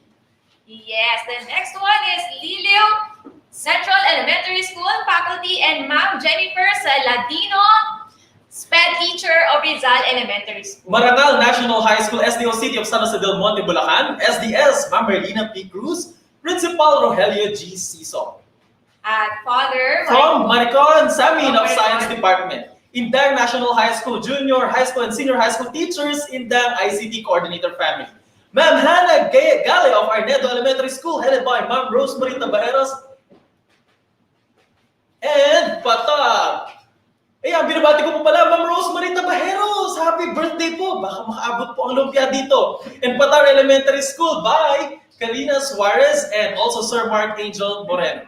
Yes, and SDO Mandaluyong. Hello sa mga teachers natin dyan at sa SDS nila, si Dr. Romela. Nice ko din pong bati na ating from Lipata Elementary School teachers from Caramoan North District, SDO Camarines Sur with their master teacher to Windel Alvarez. Binabati ko din po mga teachers natin dyan. Ma'am Siren Plupen and Ma'am Maricel Alfaro and Ma'am Janet Gunagua. Solidad Duterte National High School, SDO Davao City. And Rochelle D. Armamento, faculty and staff from Sir Rex Estremillo. Binabati din po natin SDO Makati at ang kanilang SDS, Carlene Sedilla, Ma'am Carlene Sedilla from Makati Science High School at ang faculty with the principal, Ma'am Eden Samada. And happy birthday daw kay Sir Neil Arvin Bautista from SDO Nueva Happy Ecija. birthday! Binabati ko rin po from Bernabe Elementary School, SDO Pasay, Sir Leonardo G. Balaguer from Teacher M. Mugpog National Comprehensive High School, Division of Marinduque from Diana Artelesa, Rachel Padasas, binabati ang Nereo R. Joaquin National High School, Biñan Laguna, bumabati din sa Parada National High School, Valenzuela, si Sir Jason Peralta, bumabati din. Binabati ko sila Teacher Arias from San Rafael Technological Vocational High School, and Sir Fred Mateos from North Big Boulevard South Elementary School, SDO Navotas. Yes, and with that, I think, mamaya, Meron ba? Meron pa! palang Kasi nag-ready yung dalawa pa nating speakers. Meron nagbababate sa SDO Bulacan, Santa Lucia National High School Venchin Association. At Pasig City Science High School and Magahan High School from Sir Romeo Quijano and Sir AJ Punsala. Binabati rin Santa Rosario National High School, SDO Nueva Ecija, Santo Domingo Annex with their principal Berlin Elvin Deville, Manuel Luis Quezon faculty and staff, Principal Sir Edmund G. Villarreal, at lahat ng teachers from SDO Nueva Ecija, kanilang SDS Sir Jesse D. Ferrer, ASDS Sir Ronilo Hilario, and ASDS Mamina Gracia Acosta, CID Chief Ma'am Jane M. Garcia, SGOD Chief Louis Calzon, Santa Rosa North Annex PSDS Cesar Lopez, Rahal Central Elementary School teachers and Principal Glenn Kenneth B. Caronel, Dr. Sancho Manuba Elementary School, Santa Rosa North Annex, with Principal Ma'am Rowena Rodriguez. We love you.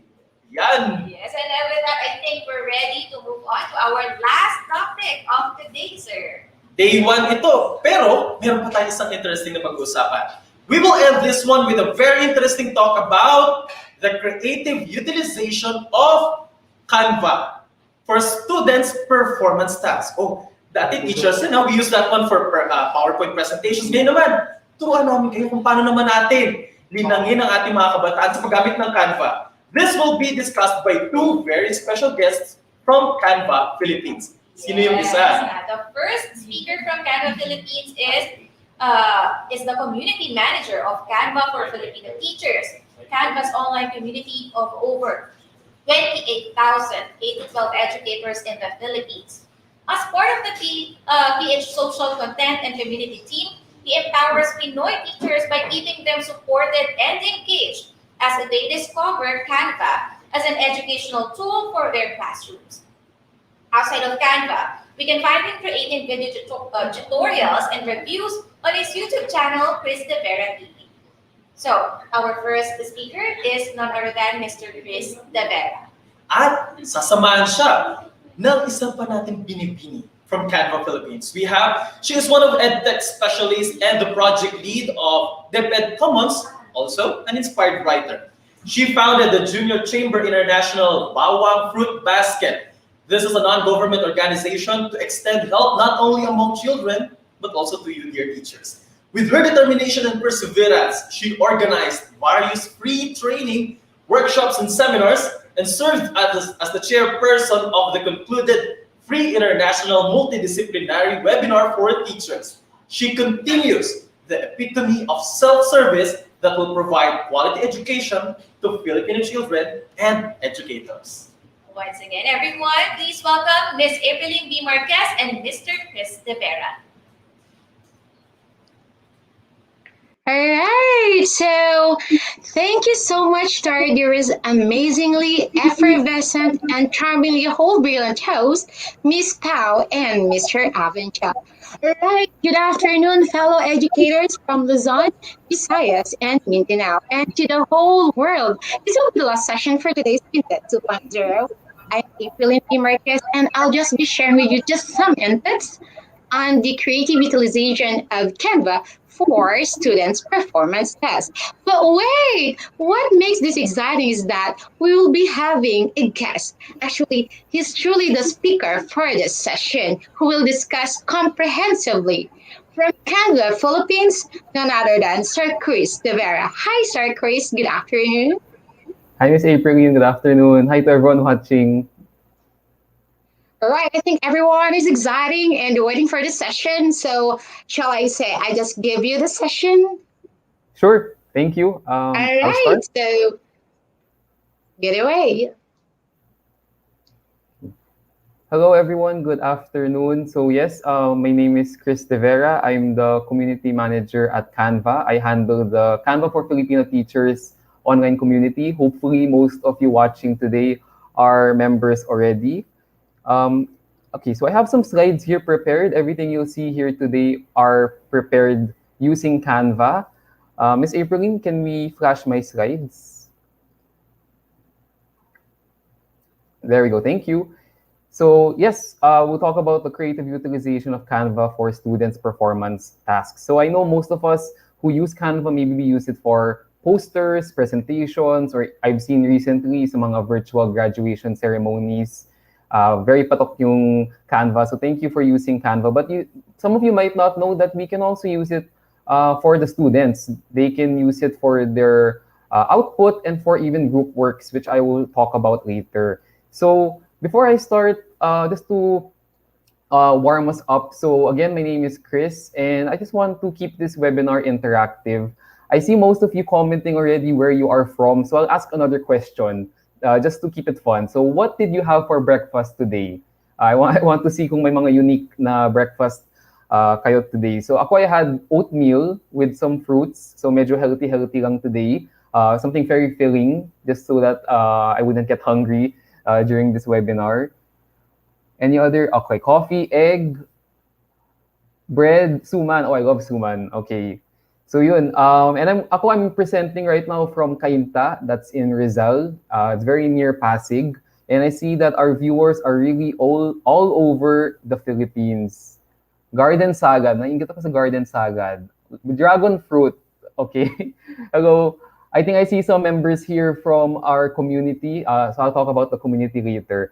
So, hey, we have a lot of things to cover today. I'll talk about a little more about Canva for those not familiar, but we'll really deep dive today about Canva for education, its different features, and how to maximize the number of education templates we have on it, plus our LMS integrations. And then I'll give you a little taste of some graphic design basics, just a taste, because this could be a whole other topic. And then lastly, I'll show a demo of an About Me presentation, which is something perfect for back to school and something that you can have your students submit.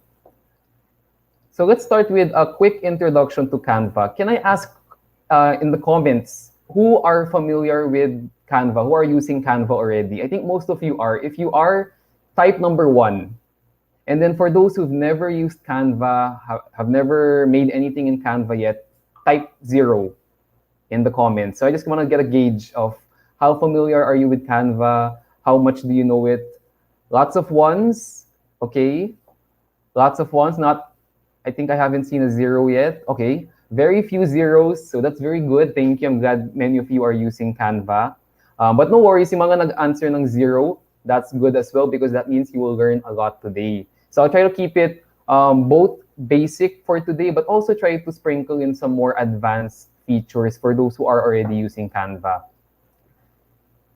So I'll skip that and I'll go straight to what is Canva. So I think many of you might also find it difficult to describe Canva in one sentence because there's so many things you can make with it and it's constantly evolving.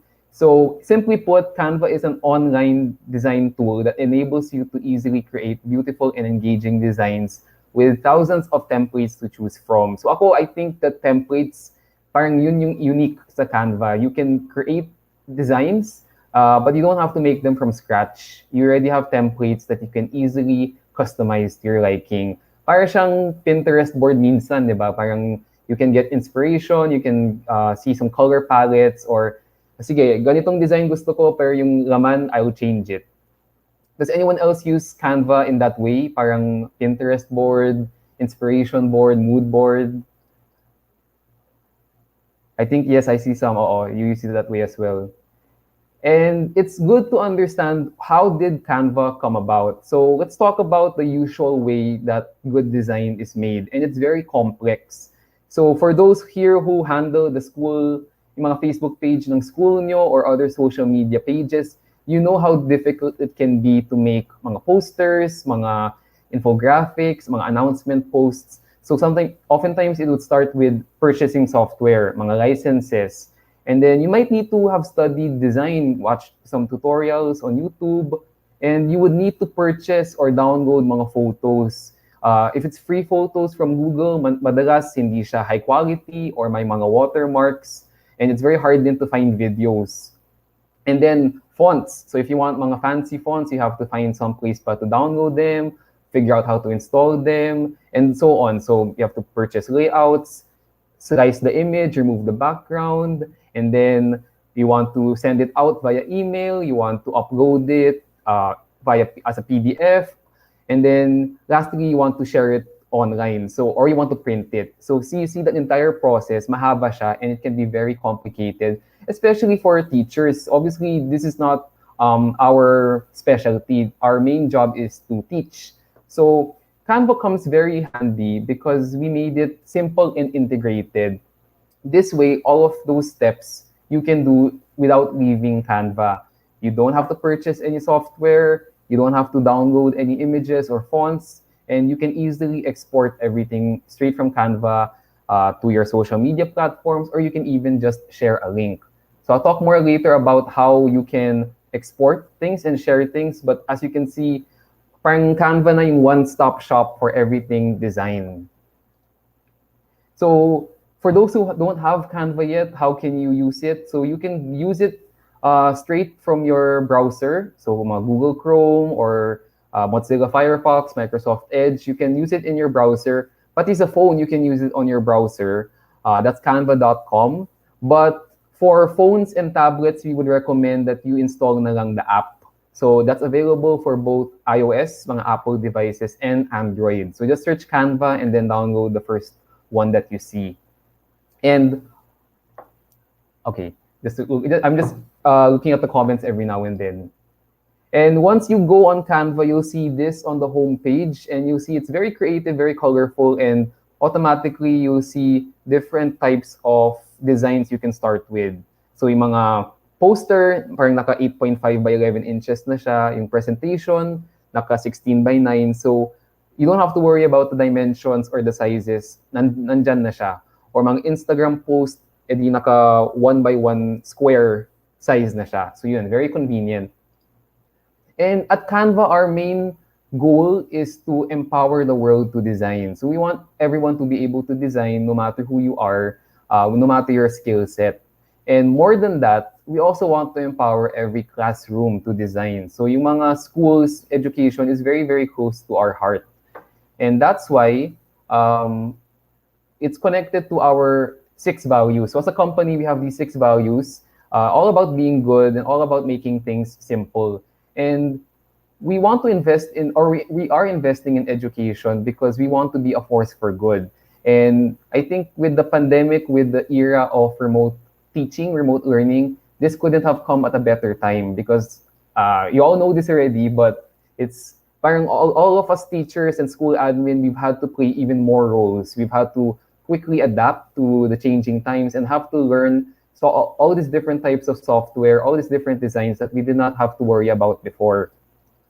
And that's why we have this gift for all K-12 teachers in the Philippines and worldwide. And don't worry, included dito yung mga ALS, mga SPED, and all, pati mga non-teaching faculty. So it's not just the teaching faculty specifically. And that is Canva for Education. So I think most of you, maybe through your schools, are already on Canva for Education. You can find out more details at canva.com/education. And you might be wondering, how is it different from normal Canva? Or how is it different from Canva Pro? Hindi ba siya the same lang? So you're partly right that it's similar to Canva Pro, but it's actually even better because aside from getting the Pro features, itong yung mga paid features ng Canva, you also get additional education-specific features. So let's look through this list. So you'll see here that you get the premium version of Canva, and you get all the same things that normal Canva has. So all these templates, millions of images, icons, illustrations, fonts, but you also get additional features like integration with Google Classroom, with Microsoft Teams, and with Clever. And you also get to create a classroom within Canva. You have access to education templates, and you also have the assignments feature. So you can actually assign designs or worksheets straight to your students within Canva. And then you can receive their finished output, check it, give feedback, all within Canva. So in a way, parang it's like a mini LMS as well. So you don't only have to make your designs in Canva, you can also distribute it within Canva. So nakaka-excite ba yun? Did you all know that you can actually have more features with Canva for Education? So daig kayo actually. And that's how much Canva loves education. So let's, and of course, have I forgotten to mention, it's all 100% free.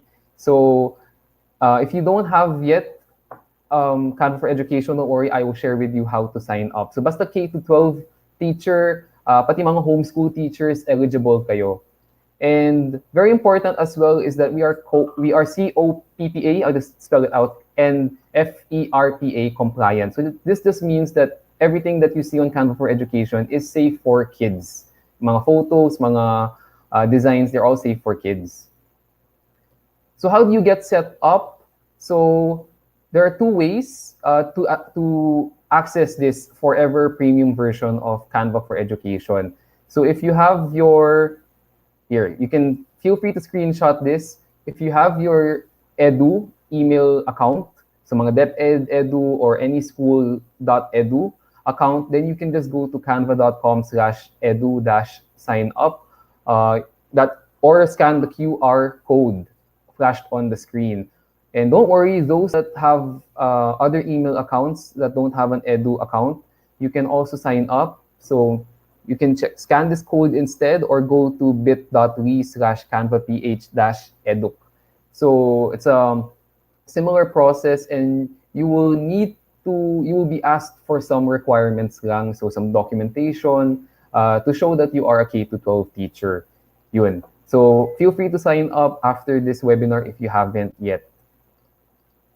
Now, how do we bring our students on board? So, okay, tayong mga teachers, we have access na to Canva for Education. Now, what about yung mga students? So, on the right, you'll see here what your classroom will, or your homepage will look like on your Canva for Education account. Can you see my cursor? There we go. So this is your dedicated space to set up your groups, to invite students, to manage your lessons, activities, or projects all in one place. And automatically, you will have one classroom already. You'll have, it will be named after your email account. So if my name is Chris De Vera at, let's say, up.alum.edu, then it will be Chris De Vera's class over here. Do you see this little one? So you will automatically have one classroom already. So here, that's where you can add your students and share your designs with them. But let's say you want to create a separate classroom. Let's say you're handling two different grade levels, or you're handling more than one subject. So you can easily create another classroom as well. Think of it like a team. So you can create another classroom by going to account settings. So that's the little gear icon here, up here. There, that gear icon. You click account settings. Then you go to billings and teams over on the left, that one. So you see there, you're on Canva for Education. And here at the bottom, you can click create a new class. So name it whatever you want. You can name it after the school year, or name it after the trimester, semester. So class of 2021, 2022. And there you go, you have a new classroom. So you'll see it on the left, you added another classroom. So that's just one way to organize things. It will make more sense once you're using Canva for Education, and once you have different students, or you have students from different groups joining your account. So as a teacher, you can invite your students to your classroom, and that's what we want. We want that you don't only use Canva for Education for yourself, but you can also share the blessing with your students. And students, once they're added, can create and share work in Canva with their teachers and with the rest of the class. So parang dito na yung portal for their submissions. So there are many ways to invite your students to your classroom in Canva. So the easiest way is to import your students using Google Classroom. So if that is the LMS of your school, then yun, very, very easy to add everyone. And then another way is you can click copy here, this one, click copy to copy the link, and then paste it in your group chat, in your Facebook group, and any student who will click that link will automatically be added to your classroom. So that's another very easy way. We also have integrations here with Microsoft Teams and with Clever. And then lastly, you can also manually invite your students. So if you know the email addresses, medyo mas difficult siya because you have to input it manually. But at the bottom here, you can just enter the email address of your students. So as you can see here, you just click here, import Google Classroom, and then it will ask you to connect your Google account or choose which Google account, and then ask you to select which class you want to import. Sorry, it's a little small, but I think you get the idea. And then you click there, send invitations. So how will your students, what will they receive? What will it look like? So they will get an email saying that they are invited to a class. And then they can click this, turquoise green button, join the class. And just like that, they will be added to your classroom. And then by doing that, they will have access as well. They will also have access to the same Canva for Education features and library that you have. So it will make it easy for your entire classroom to use all of Canva's features for your class activities. And as does anyone here also use Microsoft Teams in their school? So you can also easily share your classroom and invite using Microsoft Teams. Okay. Now for the most interesting part, I would say, for today is group work activities. So can I get, in the comments, can I get a raise of hands who here has used Canva for a group work activity?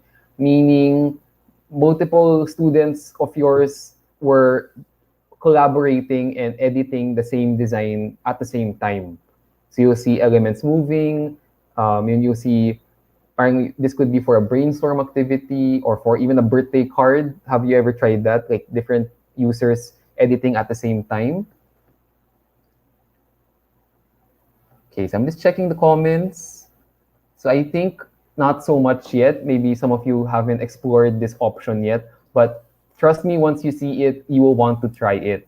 So reimagine your project-based learning and your group works with Canva. So try out our templates that are specifically designed with classroom collaboration at its core.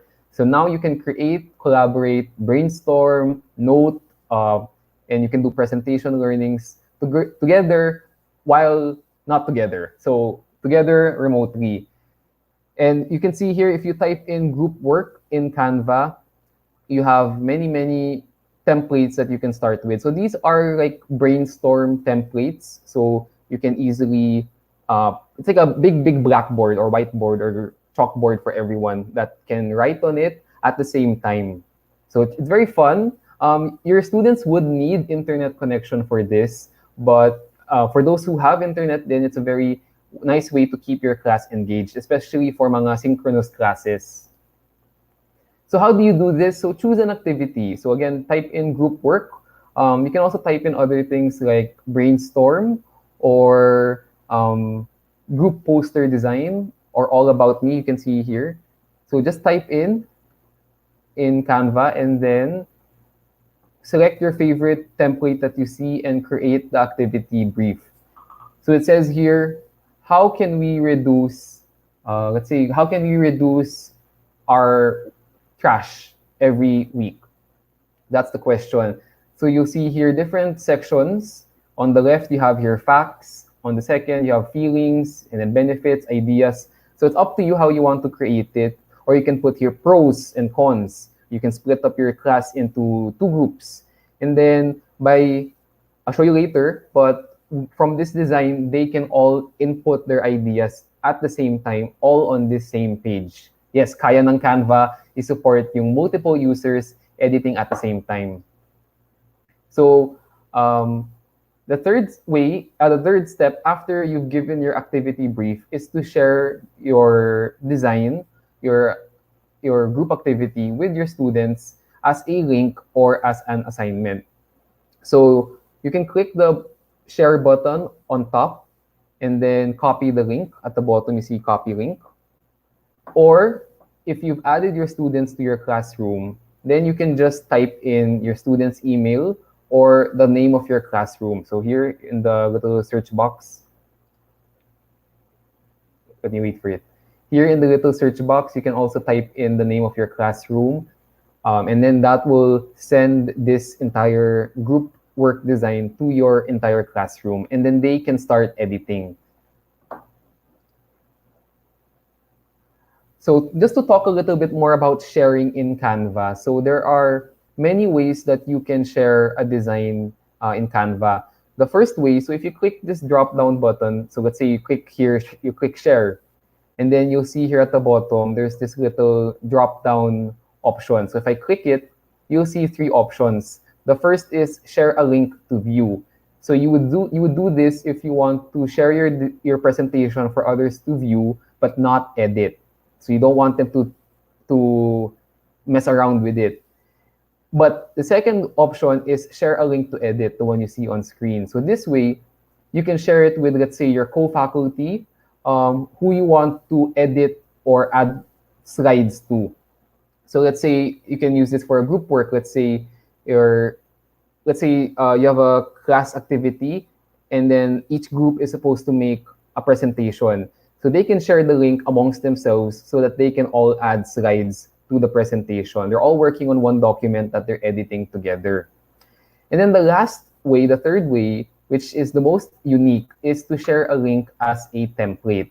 So it's a bit self-explanatory, but what it means is when you share the design as a template, you will automatically create a copy for whoever student will open the design. So when you share the link with them and they open it, it will open in Canva and it's already a duplicate copy of your original design. That way, they can edit it, but it will not alter your original design. So you're creating a template that your students can use and edit without editing your original one. So this is great for things like worksheets or, let's say, forms that they need to fill. If there's a survey you want them to fill, then you can share it as a template so that they all create their own copy. Can I know in the comments if all of you, if for those who knew about how to share as a template, did you know that that was the purpose of it, or is this new information? Because I think many of us, we often just share a link to edit, and then medyo mainis tayo when we see people moving around our elements or deleting pages from our presentation. So now you know, if you want to share your design without it affecting your original one, share it na lang as a template. New information. Okay, thank you from Miss Crisal and Sir Dino. Yun. Okay, so I'm glad we're learning today.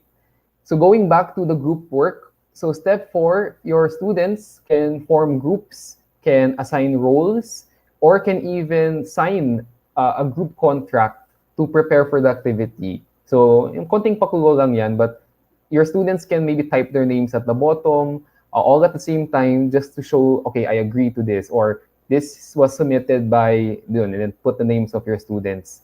And then you can, subdivide the group during the activity.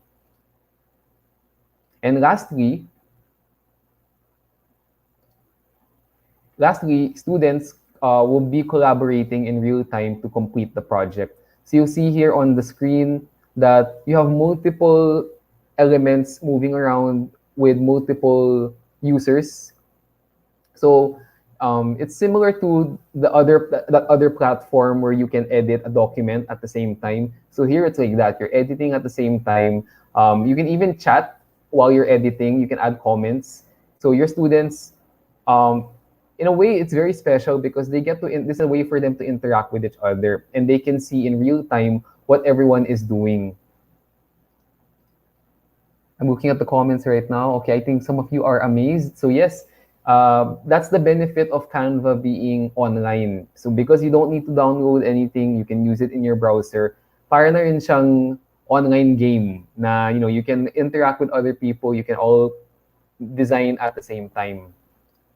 So just as a bonus information, all about, again, sharing, you can also share your designs directly to Google Classroom. So you'll see here on screen, this is one of our Filipino templates, one of our local history templates. So you'll see we have a growing library as well of Filipino templates that you can use. And this is a very good one. It actually has several slides already and some information already about each hero. So we want to make everyone's work easier. So we're constantly creating new templates as well that are useful to teachers like you. So for this one, you can type in Canva, you can type in Filipino heroes, you can type in PH heroes, or even if you just type in Philippines, this will be one of the designs that you will see. And then you can use the slides how you wish. Or you can copy the heroes for your National Heroes Day poster for today, or mga buwan ng wika. Very useful, very flexible yung mga local designs namin. So going back, you can easily share any design that you have to your Google Classroom. So all you do, let me go back, is you click the 3 dots. Can you see on the very, very upper right, there are 3 dots beside the download button.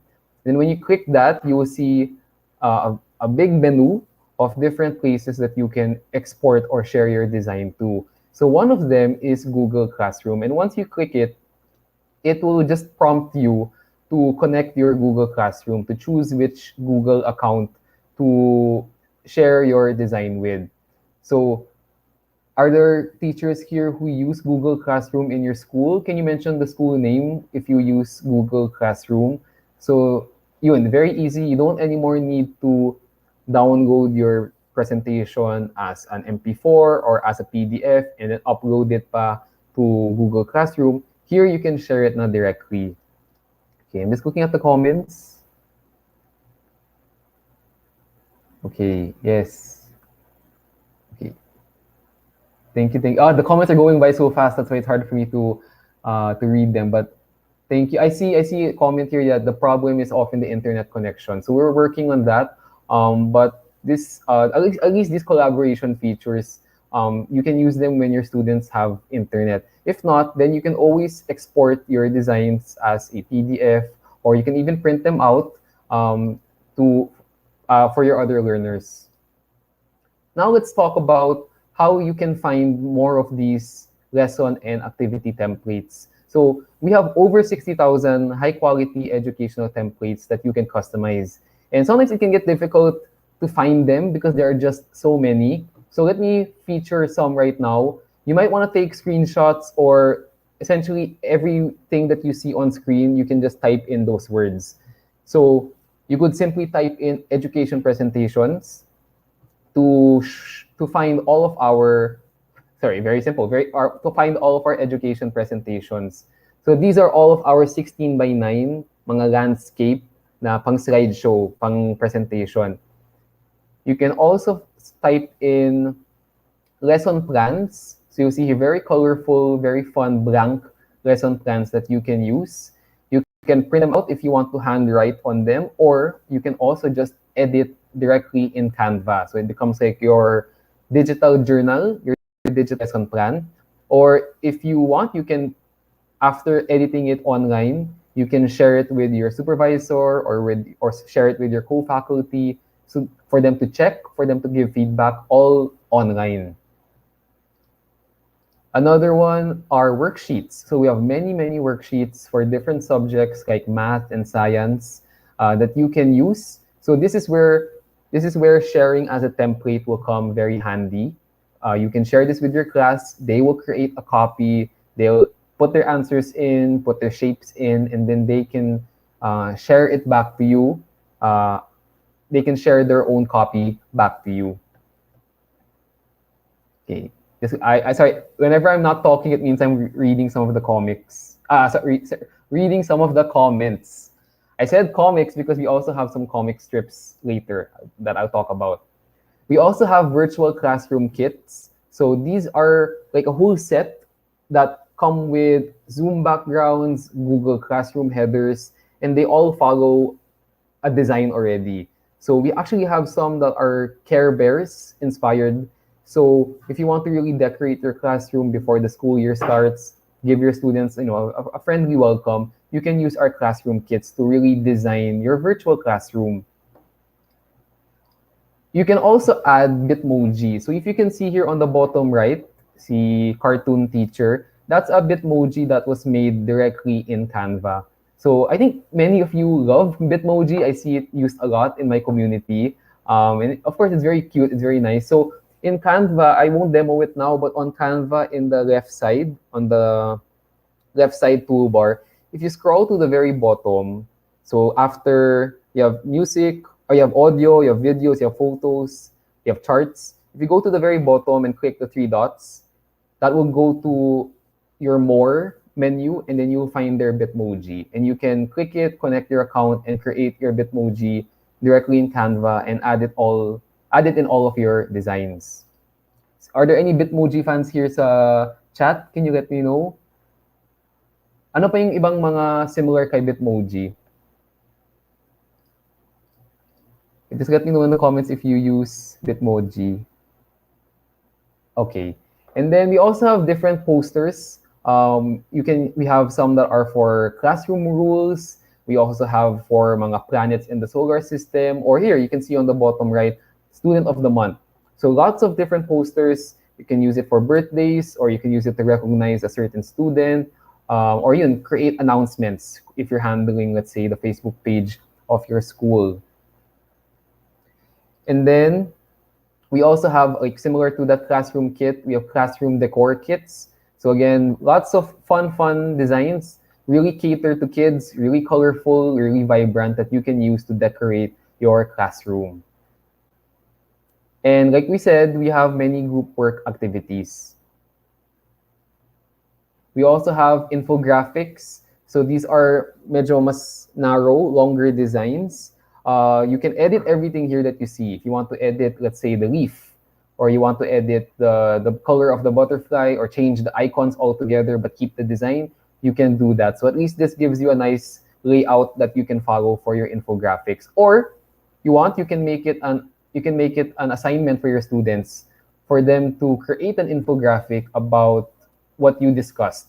Or if you read a book as a class, then they can share all of their learnings in an infographic. Challenge them to put it all in one page. We also have student video templates. So this is similar to what I'll demo later, but your students can create an intro for themselves that they can share with the class during their first week back at school. So you just search student video templates, and then you'll be able to find these, and they can put in their videos, put in some trivia, some facts, and design it however way they want. And we also have, the list goes on, but we also have social emotional learning activities. So mga SEL designs, we have mga mood thermometer, mga pick the face that represents how you feel today. So these are very, very useful now, especially again in remote learning, because it's important that we check up on our students, we ask how they're feeling, and we give them an avenue to express how they're feeling. And it's good if we let them know that it's okay to feel sad, it's okay to feel confused, and really just discuss your feelings. So I know we have a lot of young learners. We're dealing with a lot of young learners who don't get to interact with their classmates now the way that we used to. So these are just some ways to help keep your students in check. So I think these are quite popular among the teachers here. I see these being used a lot. You can also use this as like an icebreaker. So before you start your lesson, ask people to just rate how they're feeling, describe how they're feeling, mga ganon. And so because I said that our library of education templates keeps growing, we actually have some very brand new ones. I think these came out like last month lang. So perfect for back to school. We have several of these posters. So we have About Me posters. Again, this can be an output for your students. You have the option kanina na presentation or video. Now you have the option na poster. So it's up to you. You also have mga icebreaker activities, and you also have mga milestones. So again, if you want to celebrate your students' achievements, you can use these posters. And again, these are things that you can only see on the Canva for Education account. So you really get access to these very colorful, very youth-oriented designs. We also have class contracts and certificates. So if you want, if you have your own classroom rules, you can make a design and then have your students put their names on it. Just a way to build camaraderie, to build agreement with the class. And mga certificates. So if you have, let's say, a student of the week, or most friendly, most helpful, you can create any type of certificate. And it's a fun way to keep your class happy and active. We also have About Me videos. So this is what I'll demo later. But again, it's a nice way for your students to introduce themselves in a fun design, and also a way for you to introduce yourself. So I highly encourage the teachers here for back to school to create your own About Me video, and then you can share it with your students so that they get a nice introduction about you. And of course, when we share about yourselves, then they become more naiengganyo sila to share about themselves as well, para maging two-way sharing. We also have, I hope hindi kayo nauumay, but we have a lot of templates talaga. So we also have storyboards. So this is why I said comics a while ago. So we have storyboards that you can also use. And you can see here on the on the right side, they can also build their own characters. So they can combine the heads with the bodies, with the clothes, parang mga paper doll. So they can also create their own scenario. So this is perfect then for those who are not great at drawing. So instead, they can still visualize what they want to visualize with photos and with different elements. So these are very fun. You can try out these storyboards. Just type storyboard. And lastly, we have subject quiz presentations. So we actually have several topics already that have slides, that have questions, and that have answers. So you'll see here mga triangles and quadrilaterals. So for the math teachers, you have a little quiz there in presentation form. Or simplifying polynomials. So these are actually a lot of science. We also have geography and yun, Italian Renaissance. So perfect for high school teachers as well, mga quizzes. And I'm reaching the end already. So I just want to share with you some graphic design basics. This alone can be its own topic because we have four main aspects of good graphic design, which are text, color, image, and layout. And I'm not going to discuss all four right now due to time, but I think what would be fun to discuss is text. So text is very important because fonts have their own language. They all have something to say beyond the words on the page. And every font has its own mood and personality. So sometimes even without reading what you're going to, even without reading what you want to read, looking at the font pa lang, you can tell, ay, serious to, ay, fun to. Or if you look at a movie poster and you look at the font, even in a foreign language, like mga K-drama movies, you can tell what genre it is by the font of the movie. So let's try a little demo here, or a little activity. So in this note, you'll see, I will always find you. So can you let me know in the comments, how does this make you feel? What kind of, where would you see this? Or what kind of movie genre would this be for? Yung mga ganito. Does it make you feel attracted? Does it make you feel like someone's flirting with you? Is it sweet? Is it like pang star cinema film? I see here mga romantic movie, yes. Or mga drama, oo. Mga Nicholas Sparks siguro, mga ganon. Now, let's try with that same 5 words, I will always find you. How does this make you feel naman? What kind of movie would this be for? What kind of K-drama would this font be bagay for? Serious, suspense. I see the answers here. Horror, yes. Stalking, oo. See, so I won't read the other answers anymore, but as you can see, the same 5 words have a totally different meaning. Actually, it's the opposite meaning just by changing the font.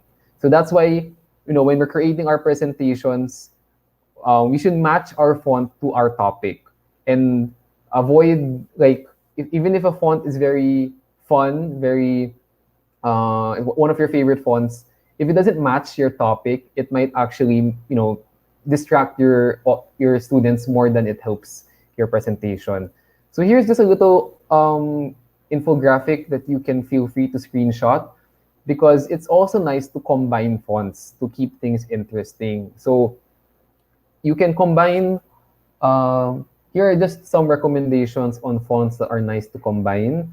And you can see they all have different moods. Some are more serious, some are more romantic, mga cursive. And all of the fonts you see here, yung mga names that you see here, are Canva fonts. So you can find them on Canva just by searching the name of the font. And don't worry, even if you don't memorize or screenshot this, you can always find your perfect font in Canva by just searching adjectives. So if you want to search funny, not funny. If you want to search funny, you can type funny and it will show you some like very playful fonts. Or you want to type fancy, then it will show you some nice script fonts, mga brush fonts. Or you want to put there simple, then it will show you some simple fonts. So even adjectives work when you want to search fonts in Canva. Okay, so that's just a little taste of graphic design basics. And I want to segue right now to invite you all to join our online community. So this is the community that I handle. It's called Canva for Filipino Teachers.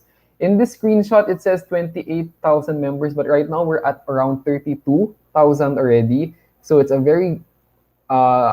growing community for K-12 teachers, and it's for everyone to learn more about Canva together. So I handle it, you'll see me there, and I'll be there to also support you and answer your questions.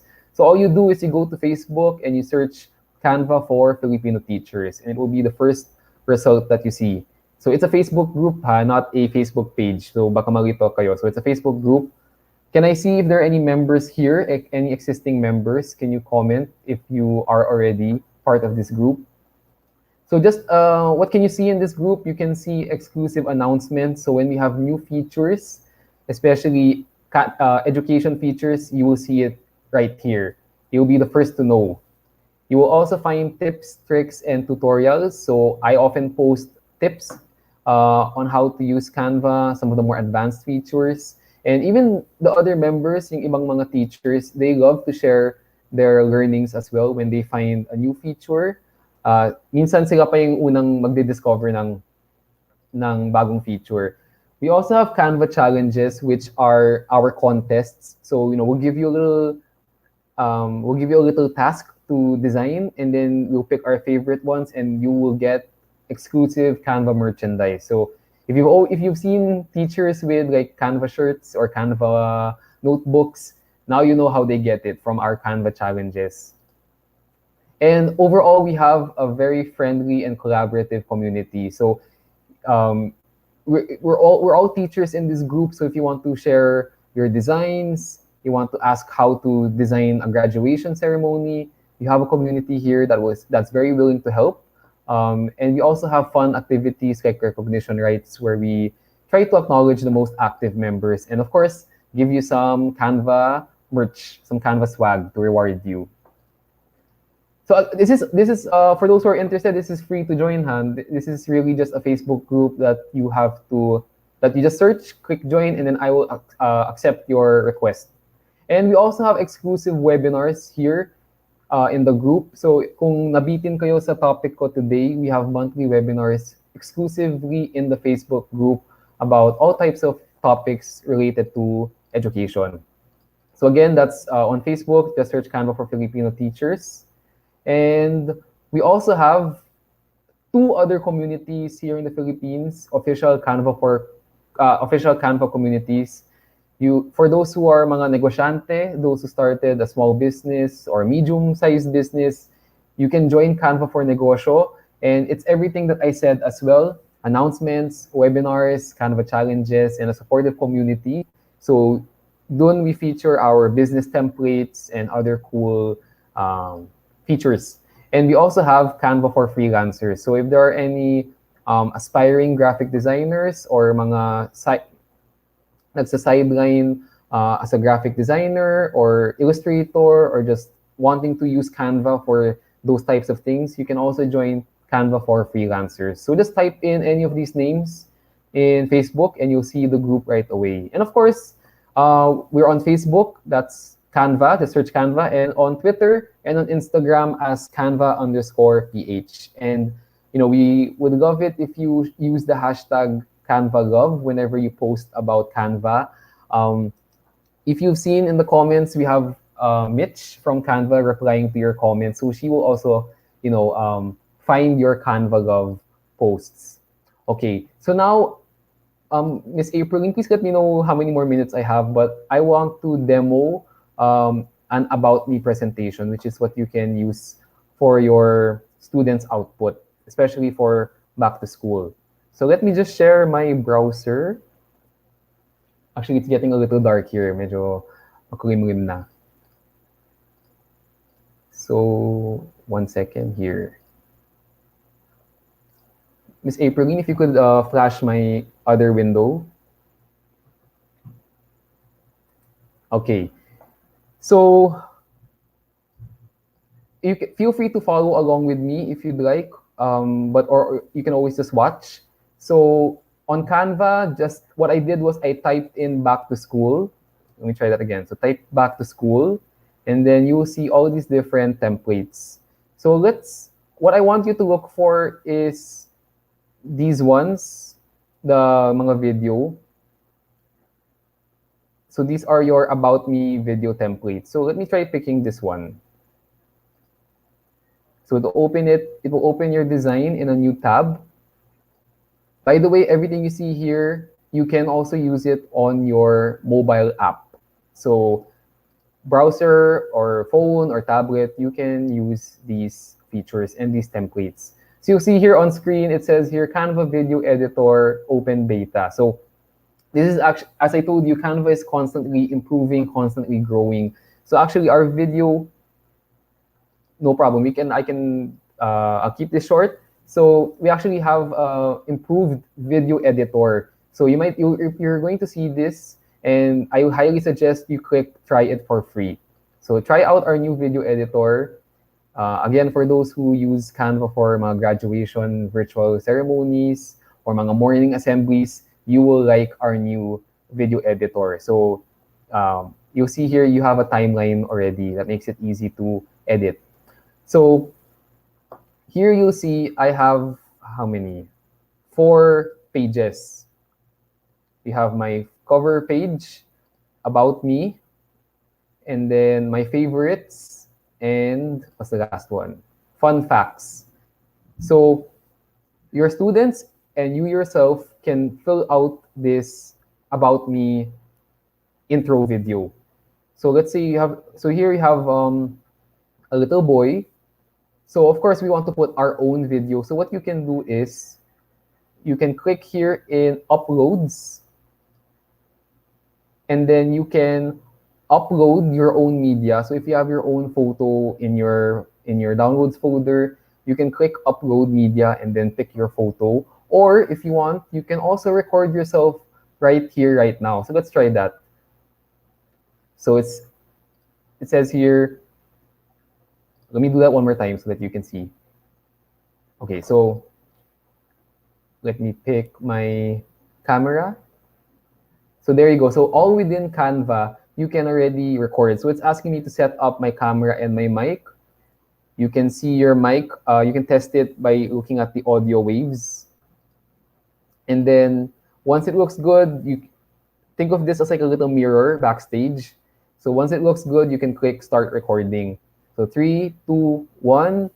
Then you can say, hello, classmates. My name is Chris. I am 10 years old, etc. And then if you made a mistake, you can always restart your recording. So let's try it as a teacher. So you can say, hello, sorry, my video froze. It says here, you can say, hello, my name is Teacher Chris. I'll be teaching science for the rest of the school year. I hope to get to know all of you more throughout the school year, etc. And then when you're done, you can click end recording over here on the upper right.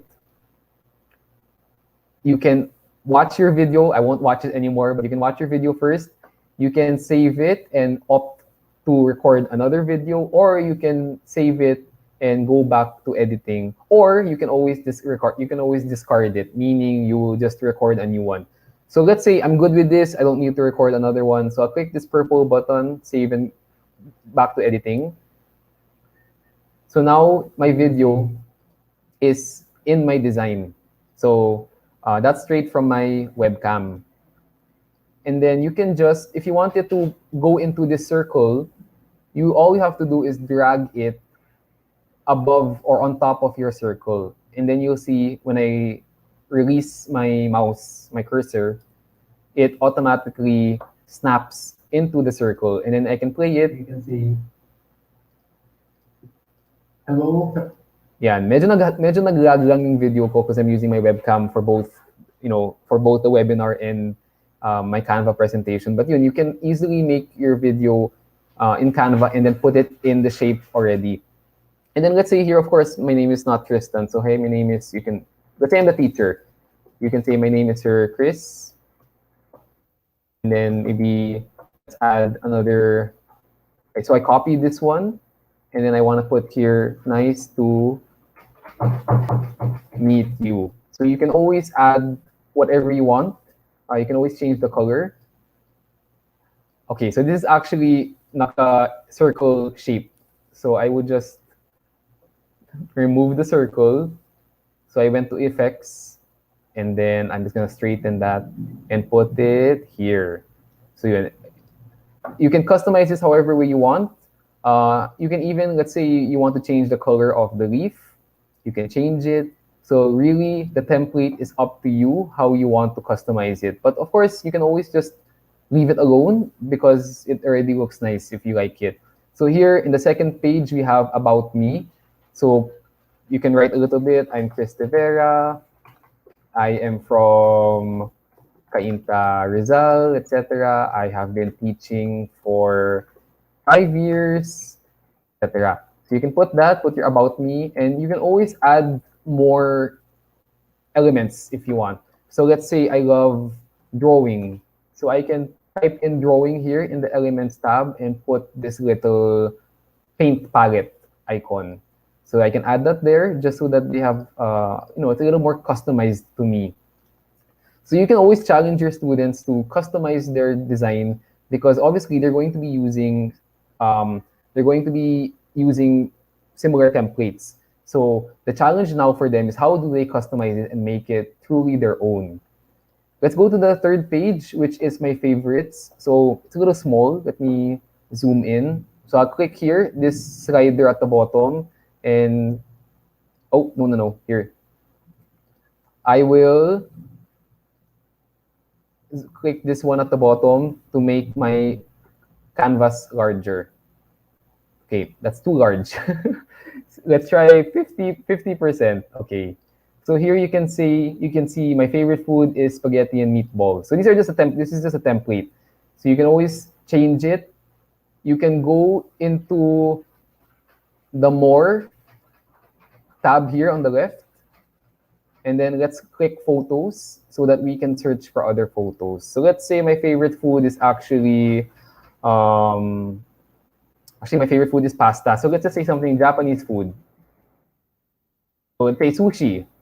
So you can click a photo from that library from here on the left side, and it will automatically pop into your design. And just like before, you just slide it on top of the circle that you want it to snap to or crop into, let go, and there you go. So your sushi photo is there, and of course, let's change the words. So my favorite food is sushi. My favorite car is, okay, you can change that. You can always change the questions as well. So let's say, you're asking grade schoolers, maybe they don't have a favorite car yet. So you can always change the question to something else, maybe favorite color or favorite show. Let's try making this my favorite color. And then you can just have them pick a shape here from the... I think you can hear my dog in the background because it's thundering a little bit. Let me just get my dog. One second.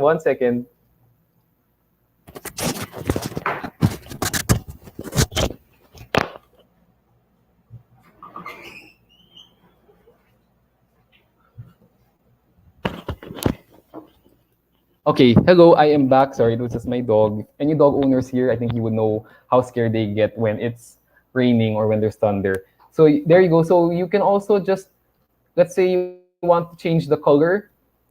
You can go to elements. Let's pick a shape here.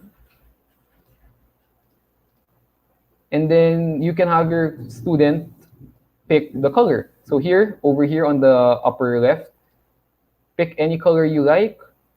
You can even type in words. So let's say my favorite color is blue, and it will show you different kinds of blue. Let's pick this one. So there you go. My favorite color is blue.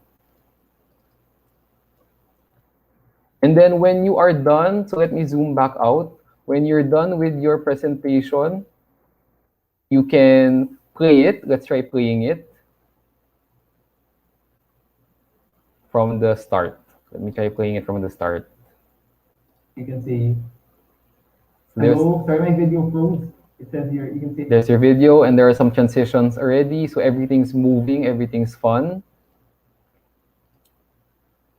So this one is a paragraph. So it will flash for a longer time than the first slide. And then you have your next part, which is your favorites. And then your last part, which is your fun facts. There we go, fun facts. So you can have them record a video of them doing their favorite activity and put it there. So how they can submit this to you is many options. They can just click share here.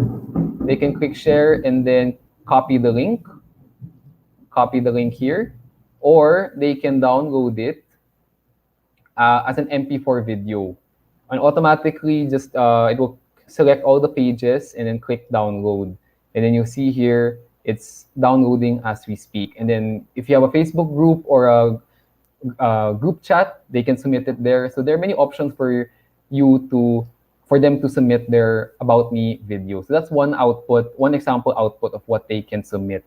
Okay, Miss Aprilline, that ends my demo. Thank you very much. I hope everyone learned a lot today. I hope you get to try this out after the webinar. Oh yes, Sir Chris, thank you so much. And I think I will not give any question because you have given already a very comprehensive discussion and it's really meatier. And again, let's welcome our students in a virtual world.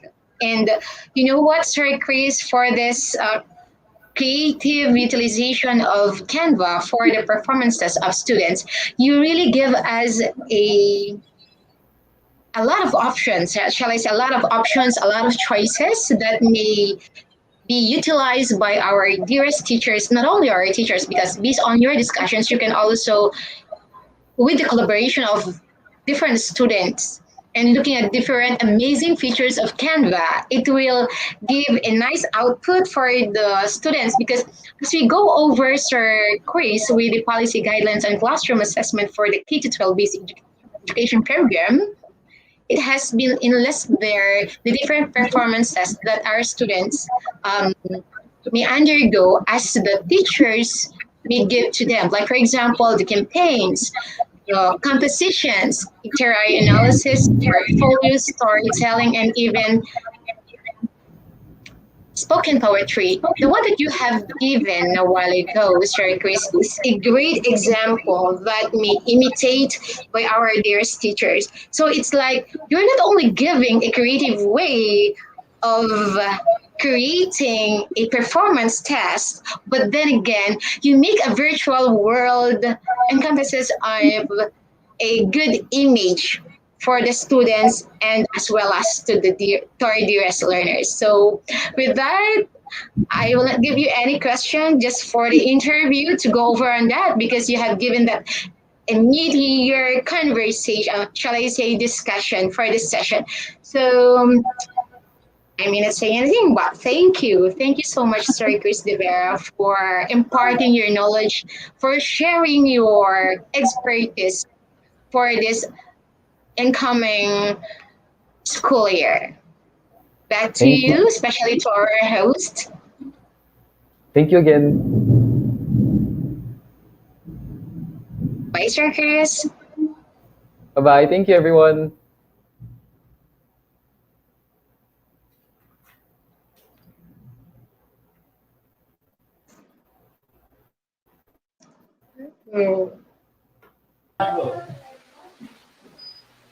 And once again, thank you so much, Ma'am Evelyn D. Marquez, and of course, Mr. Chris De Vera.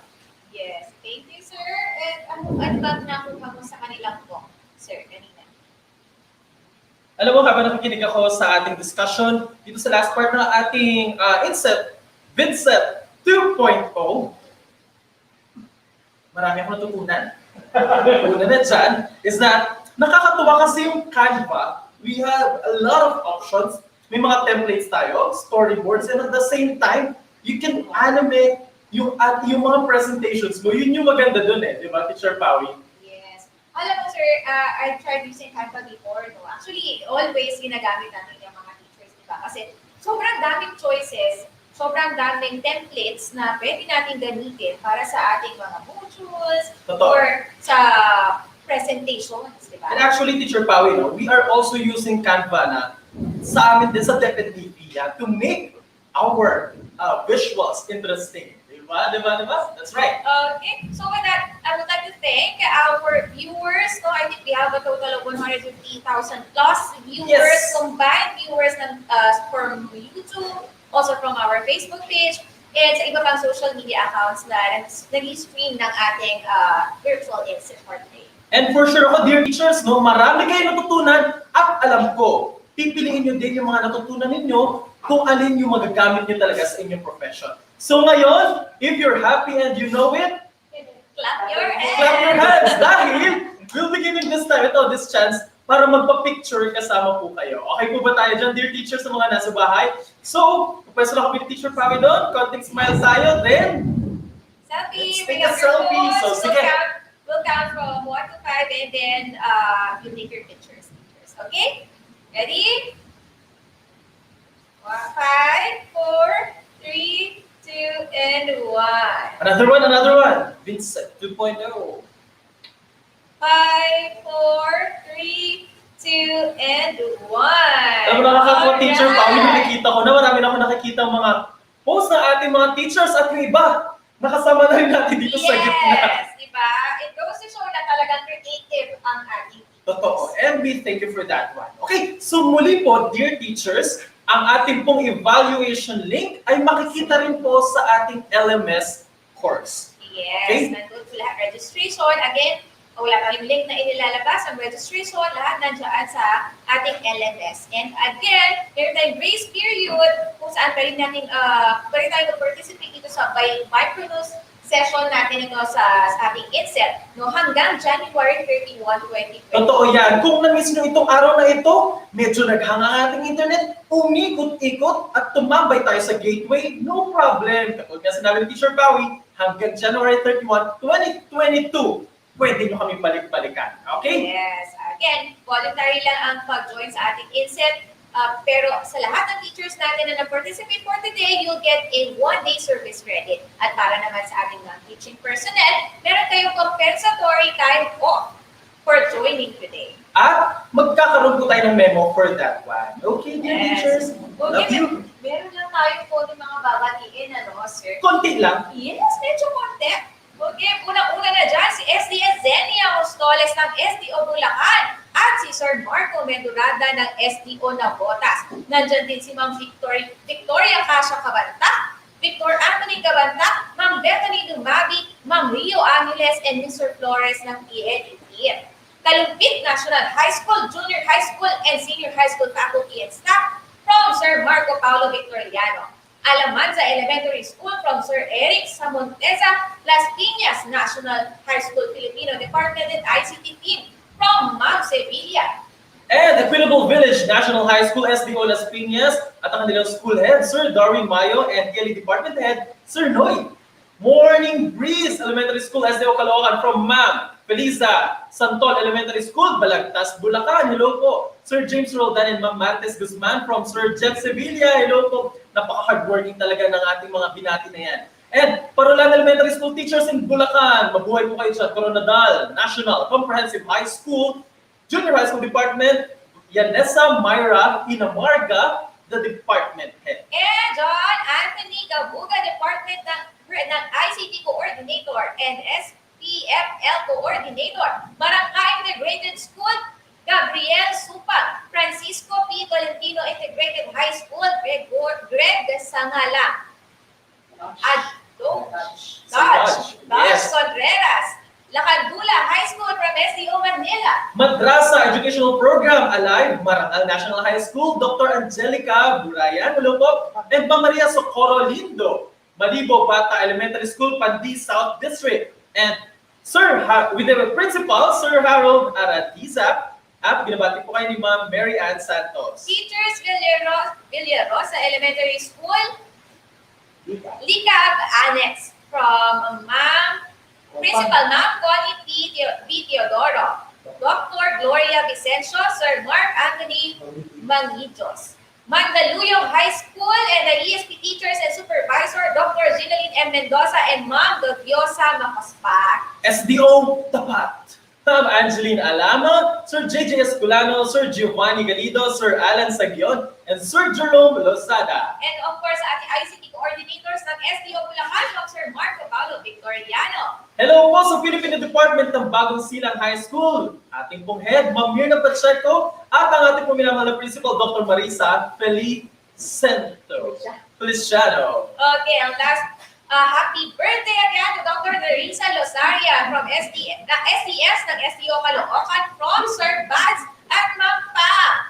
And again, General Vito Integrated High School ng SDO Cavite Province at sa kanilang head, Flordelisa A. De La Rosa, kayo ang general. At ito pa, we have pagbati. Hello sa mga masisipag na teachers na nakatuto from SDO Bulacan, Bulacan District, Matungaw Elementary School, sa PSDS DOS, Dr. Priscilla Navarro at mabait na principal, Maria Lourdes Marcelo, and shout out yan from Maria Luisa P. Biluan of Crisanto Busayco Rizal and Raul Biluan. Shout out din from Sir Rafael Martinez. Binabati niya ang Giginto National Vocational High School at sa kaniyang school head, Sir Roman Carion, at Sir Flo Burlonga ng ICT Department, Grade 8 faculty at sa kanilang district supervisor, Gilbert Agapito.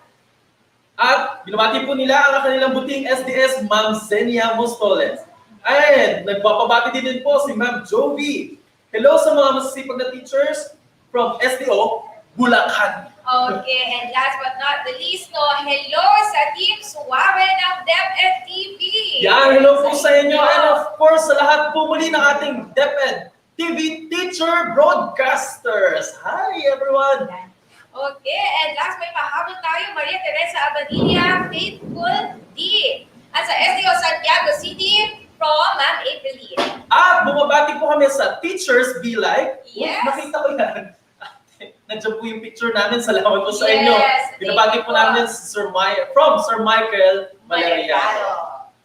At pagbati kay Sir Danilo Osorio at sa Korea Philippines Teacher Exchange Program Alumni Association. Alright. Yeah. Wow, Teacher Avengel, I definitely learned plenty of things today from our speakers. And we are just on day 1. There's still so much more to learn in the next 4 days of our virtual INSET. Tama yan, Teacher Pao, and I'm sure our fellow teachers na kasama po namin sa mga tahanan ngayon ay maraming natutunan talaga. And definitely we are looking forward to be with you on the next days. Sabay-sabay po tayong matuto.